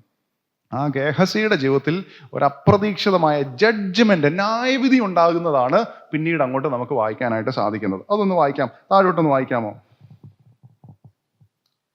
21 മുതൽ. ഇത് അങ്ങനെ അവൻ നയമാനെ പിന്തുടർന്നു. അവൻ തന്റെ പിന്നാലെ ഓടി വരുന്നത് നയമാൻ കണ്ടപ്പോൾ രഥത്തിൽ നിന്ന് ഇറങ്ങി അവനെ എതിരേറ്റു. സുഖം തന്നെയോ എന്ന് ചോദിച്ചു. അതിന് അവൻ, സുഖം തന്നെ. ഇപ്പോൾ തന്നെ പ്രവാചക ശിഷ്യന്മാരിൽ 2 യൗവനക്കാർ എഫ്രൈം മലനാട്ടിൽ നിന്ന് എൻ്റെ അടുക്കൽ വന്നിരിക്കുന്നു. അവർക്ക് 1 താലന്ത് വെള്ളിയും 2 കൂട്ടം വസ്ത്രവും തരണമേ എന്ന് പറവാൻ എൻ്റെ യജമാനൻ എന്നെ പറഞ്ഞയച്ചിരിക്കുന്നു എന്ന് പറഞ്ഞു. ദയചെയ്ത് 2 താലന്ത് വാങ്ങണമേ എന്ന് നയമാൻ പറഞ്ഞു. അവൻ അവനെ നിർബന്ധിച്ചു. 2 സഞ്ചിയിൽ 2 താലന്ത് വെള്ളിയും 2 കൂട്ടം വസ്ത്രവും കെട്ടി തന്റെ ബാല്യക്കാരിൽ 2 പേരുടെ പക്കൽ കൊടുത്തു. അവർ അത് ചുമന്നുകൊണ്ട് അവന്റെ മുമ്പിൽ നടന്നു. കുന്നിനരികെ എത്തിയപ്പോൾ അവൻ അത് അവരുടെ കയ്യിൽ നിന്ന് വാങ്ങി വീട്ടിൽ സൂക്ഷിച്ചു വച്ചിട്ട് ബാല്യക്കാരെ അയച്ചു കളഞ്ഞു. അവർ പോകുകയും ചെയ്തു. ബാക്കി നമുക്ക് പിന്നീട് വായിക്കാം. ഇവിടെ ഗേഹസി ഒരു അത്യാഗ്രഹത്തിന്റെ പുറകിലുള്ളൊരു യാത്രയാണ്. ഓക്കെ, ഏലീശ പ്രവാചകൻ വേണ്ടെന്ന് വെച്ചത് വാങ്ങിക്കാനായിട്ട് ഗേഹസി പോവുകയാണ്. ഈ അത്യാഗ്രഹം തുടങ്ങിയാൽ തന്നെ പ്രശ്നമാണ്. രവിയാഗ്രഹം സകലവിധ ദോഷത്തിനും കാരണമല്ലോ. ഇവിടെ താൻ പോകുന്നു, നയമാന്റെ അടുക്കൽ ചെല്ലും, നയമാനെ പിന്തുടരുന്നു, നയമാനുമായിട്ടുള്ള ക്ഷേമാന്വേഷണം, കോൺവെർസേഷൻ നടക്കുന്നു. നിനക്ക് സുഖം തന്നെ അല്ലയോ എന്ന് ചോദിക്കുന്നു. അതിനുശേഷം ഗേഹസി നല്ല ഒന്നാന്തരം കള്ളമാണ്. 22-ാം വാക്യത്തിൽ പറയുന്നത്, ഇപ്പോൾ തന്നെ പ്രവാചക ശിഷ്യന്മാരിൽ 2 യൗവനക്കാർ എഫ്രൈം മലനാട്ടിൽ നിന്ന് എൻ്റെ അടുക്കൽ വന്നിരിക്കുന്നു. അവർക്കൊരു താലന്ത് വെള്ളിയും 2 കൂട്ടം വസ്ത്രം തരണം എന്ന് പറയുവാൻ എൻ്റെ യജമാനൻ എന്നെ പറഞ്ഞയച്ചിരിക്കുന്നു എന്ന് പറയുന്നു. ഈ ദ്രവ്യാഗ്രഹം എങ്ങോട്ടാണ് തന്നെ കൊണ്ടുപോകുന്നത്? താൻ പുറകെ പോകുന്നു. പിന്നെ ചെന്ന് കള്ളം പറയേണ്ട സാഹചര്യമൊക്കെ വരുന്നു. അവിടെ നയമാൻ്റെ ഒരു സ്റ്റാൻഡേർഡ് വെച്ചിട്ട് ചോദിച്ചതിൻ്റെ ഡബിളാണ് നയമാൻ ഗേഹസിക്ക് കൊടുക്കുന്നത്. അങ്ങനെ ഗേഹസി 24-ാം വാക്യം, കുന്നിനരികെ എത്തിയപ്പോൾ അവൻ അത് അവരുടെ കയ്യിൽ നിന്ന് വാങ്ങി വീട്ടിൽ സൂക്ഷിച്ചു വെച്ചിട്ട് ബാല്യക്കാരെ അയച്ചു കളഞ്ഞു. ഈ ബാല്യക്കാർക്ക് പോലും കൊടുക്കാതെ ഇതെല്ലാം കൂടെ വീട്ടിൽ സൂക്ഷിച്ചു വെക്കുന്ന ഗേഹസിയാണ് കാണുന്നത്. ഈ ഗേഹസിക്ക് എന്താണ് സംഭവിക്കുന്നത് എന്നുള്ളതാണ് അടുത്ത വാക്യങ്ങളിൽ നമുക്ക് കാണാൻ സാധിക്കുന്നത്. പിന്നെ അതുകൂടെ ഒന്ന് വായിക്കാമോ? 25. അവർ പോകുകയും ചെയ്തു. പിന്നെ അവൻ അകത്ത് കടന്ന് യജമാനന്റെ മുമ്പിൽ നിന്നു. എന്നാറെ ഏലീശ അവനോട്, ഗേഹസിയെ, നീ എവിടെ പോയിരുന്നു എന്ന് ചോദിച്ചു. അടിയൻ എങ്ങും പോയില്ല എന്ന് അവൻ പറഞ്ഞു. അതിന് അവൻ, ആ പുരുഷൻ രഥത്തിൽ നിന്ന് ഇറങ്ങി നിന്നെ എതിരേറ്റപ്പോൾ എൻ്റെ ഹൃദയം നിന്നോടുകൂടെ പോരുന്നില്ലയോ? ദ്രവ്യം സമ്പാദിപ്പാനും വസ്ത്രം, ഒലിവുതോട്ടം, മുന്തിരിത്തോട്ടം, ആടുമാടുകൾ, ദാസീദാസന്മാർ എന്നീ വക മേടിപ്പാനും ഇതാകുന്നുവോ സമയം? ആകയാൽ നയമാന്റെ കുഷ്ഠം നിനക്കും നിന്റെ സന്തതിക്കും എന്നേക്കും പിടിച്ചിരിക്കും എന്ന് അവനോട് പറഞ്ഞു. അവൻ ഹിമം പോലെ വെളുത്ത് കുഷ്ഠരോഗിയായി അവനെ വിട്ട് പുറപ്പെട്ടു പോയി. അപ്രതീക്ഷിതമായ ഒരു ജഡ്ജ്മെന്റ്, ന്യായവിധിയാണ് ഇവിടെ ഗേഹസിക്ക് ഉണ്ടാകുന്നത്. ഗേഹസിക്ക് അത് അപ്രതീക്ഷിതമാണ്. കാരണം ഗേഹസി നോക്കുമ്പോൾ നയമാന് സൗഖ്യം വന്നു. നയമാൻ കൊടുത്ത ആ ഗിഫ്റ്റുകളൊന്നും എലീശ പ്രവാചകൻ വാങ്ങിക്കുന്നില്ല. അതെങ്ങനെയെങ്കിലും കൈക്കലാക്കാൻ ആ അത്യാഗ്രഹത്തിന്റെ പുറത്ത് തൻ്റെ അല്ലാത്ത മിഷൻ താൻ ഏറ്റെടുത്തുകൊണ്ട് നയമാന്റെ പുറകെ ചെല്ലുന്നു. നയമാനോട് നല്ല കള്ളങ്ങളൊക്കെ നൈസായിട്ട് പറഞ്ഞ് തന്നിൽ നിന്നുള്ള സമ്പത്തൊക്കെ വാങ്ങിച്ച് തൻ്റെ വീട്ടിൽ കൊണ്ട് സുരക്ഷിതമായിട്ട് വെക്കുന്ന ഒരു ഗേഹസിയെ, ഒരു മനുഷ്യനെയാണ് ഇവിടെ കാണാനായിട്ട് സാധിക്കുന്നത്.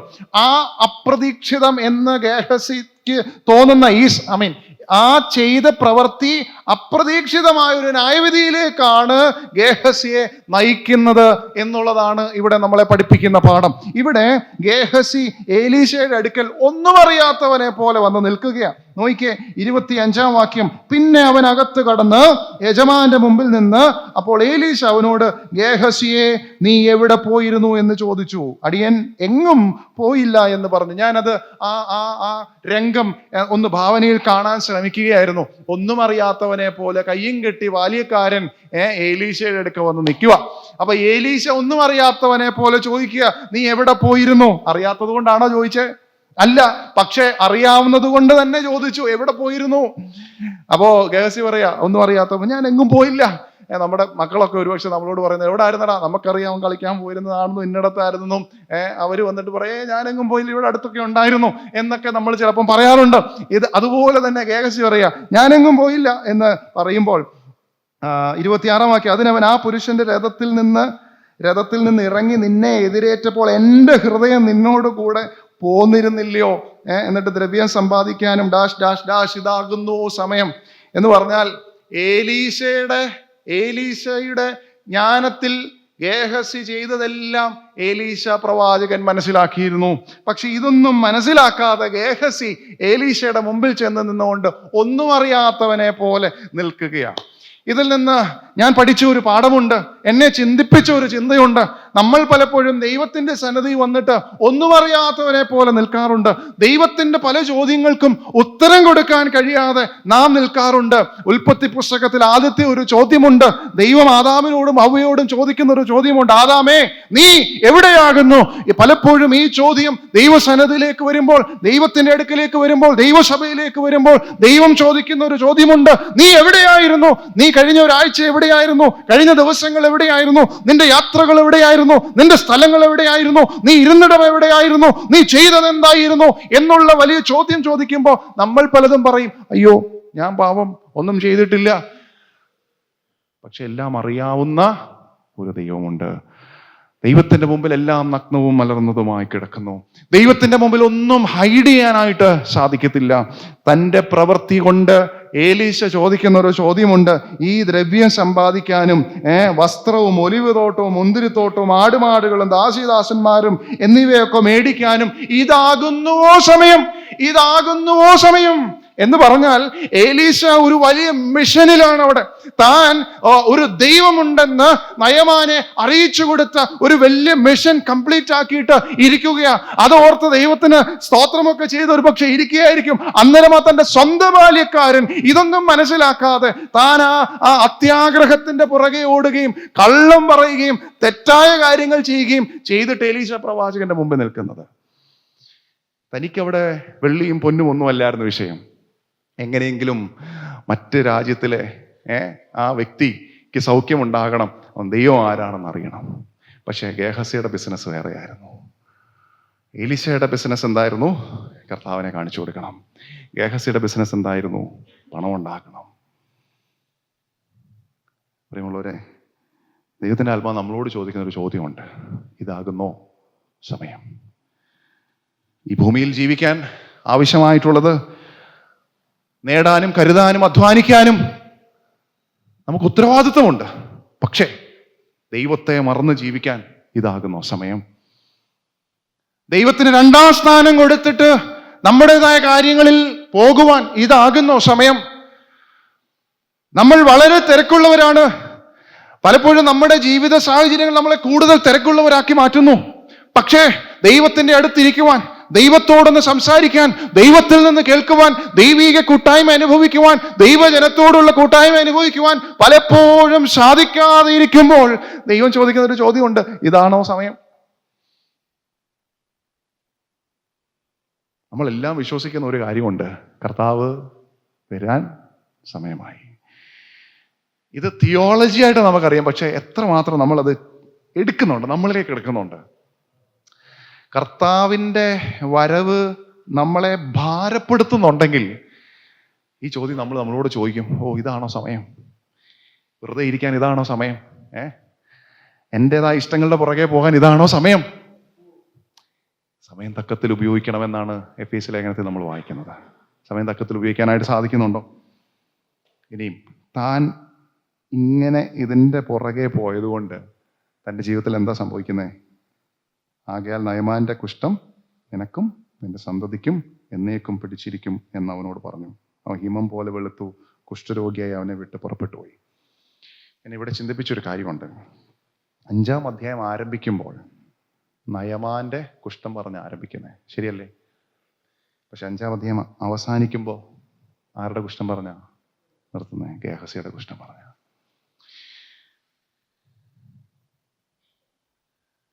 നയമാന്റെ കുഷ്ഠത്തിന് സൗഖ്യം വരാൻ കാരണമായ ഒരാളായിരുന്നു ആര്?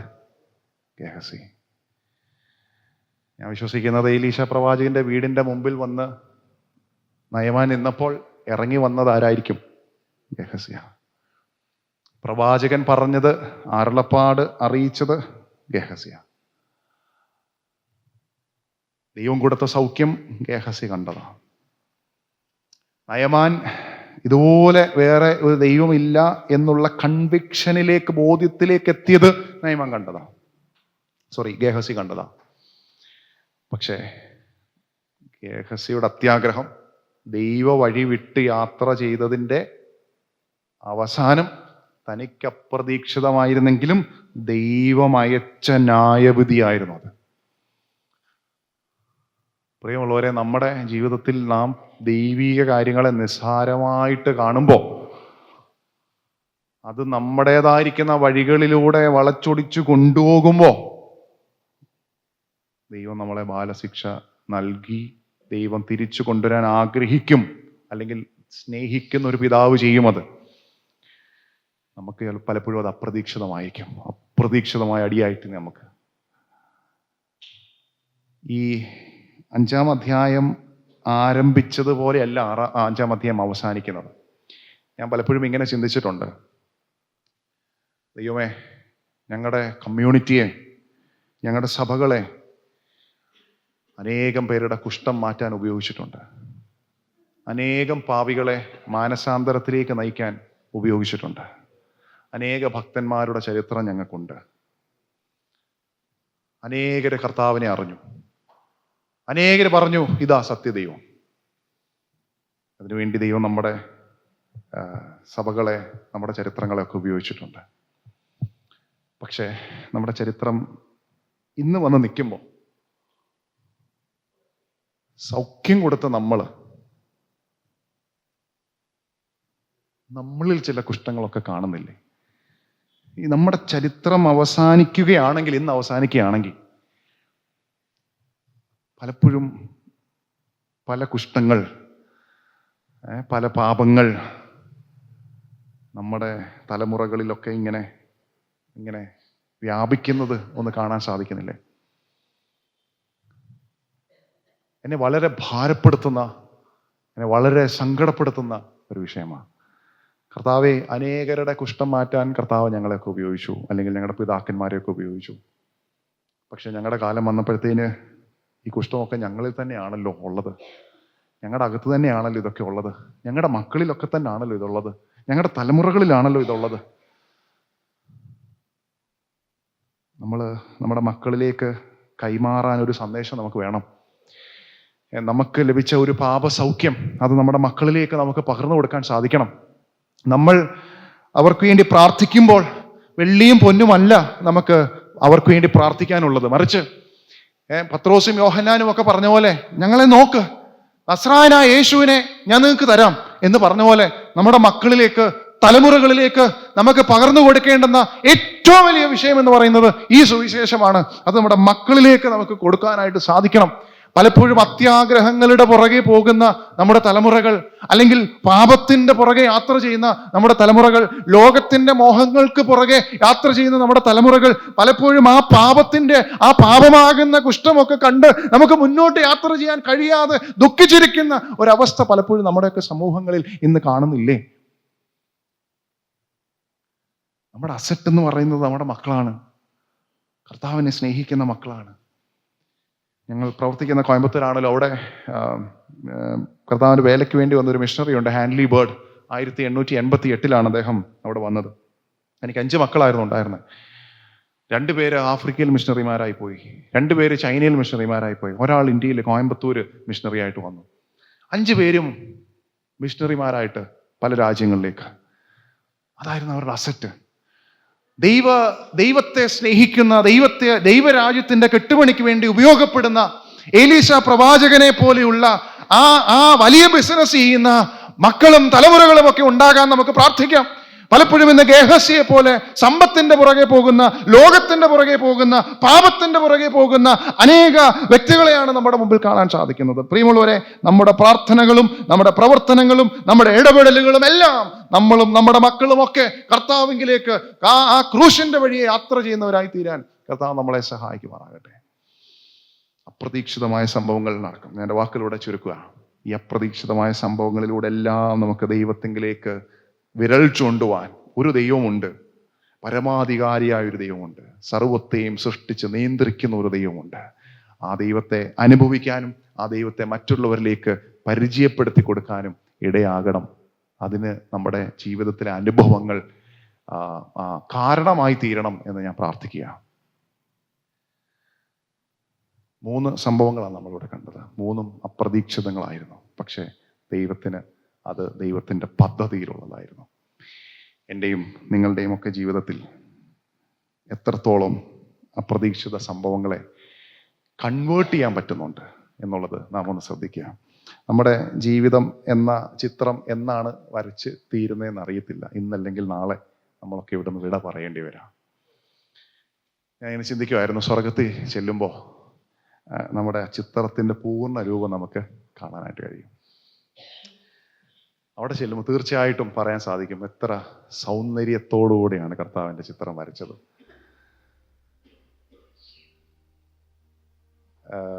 നമ്മൾ അവിടെ ചെല്ലുമ്പോഴേ നമ്മൾ കടന്നുപോയ പ്രശ്നങ്ങളെല്ലാം നമ്മുടെ നന്മയ്ക്കാണെന്ന് മനസ്സിലാകത്തുള്ളൂ. അങ്ങനെ ഒരു പാട്ടുണ്ടല്ലോ, ഒന്ന് പാടാം അഭിജ. കാലങ്ങൾ കഴിയുമ്പോൾ നിത്യത പുലരുമ്പോൾ, കാലങ്ങൾ കഴിയുമ്പോൾ നിത്യത പുലരുമ്പോൾ, ദൈവം ചെയ്തതൊക്കെയും നന്മയ്ക്കെന്നു തെളിയുമ്പോൾ, ദൈവം ചെയ്തതൊക്കെയും നന്മയ്ക്കെന്നു തെളിയുമ്പോൾ, യുക്തമായി വ്യക്തമായി കൃപയിൻ കരുതലറിയും. യുക്തമായി വ്യക്തമായി കൃപയിൻ കരുതലറിയുന്ന അനാഥിനാഥൻ യേശുവൻ ദാനം. അന്യനാം ഭൂവിലെന്നാൾ ധന്യനാം ഞാൻ ക്രിസ്തുവിൽ സദാ. അന്യനാം ഭൂവിലെന്നാൾ ധന്യനാം ഞാൻ. കർത്താവിൻ്റെ കൂടെ ചേർന്ന് നമുക്കും നമ്മുടെ ചിത്രം സൗന്ദര്യമുള്ളതാക്കാൻ വരച്ചുകൊണ്ടേയിരിക്കാം, തുടർന്നുകൊണ്ടേയിരിക്കാം. നമ്മുടെ ക്രിസ്തീയ ജീവിത യാത്ര തുടരട്ടെ. ദൈവം നമ്മെ സഹായിക്കും.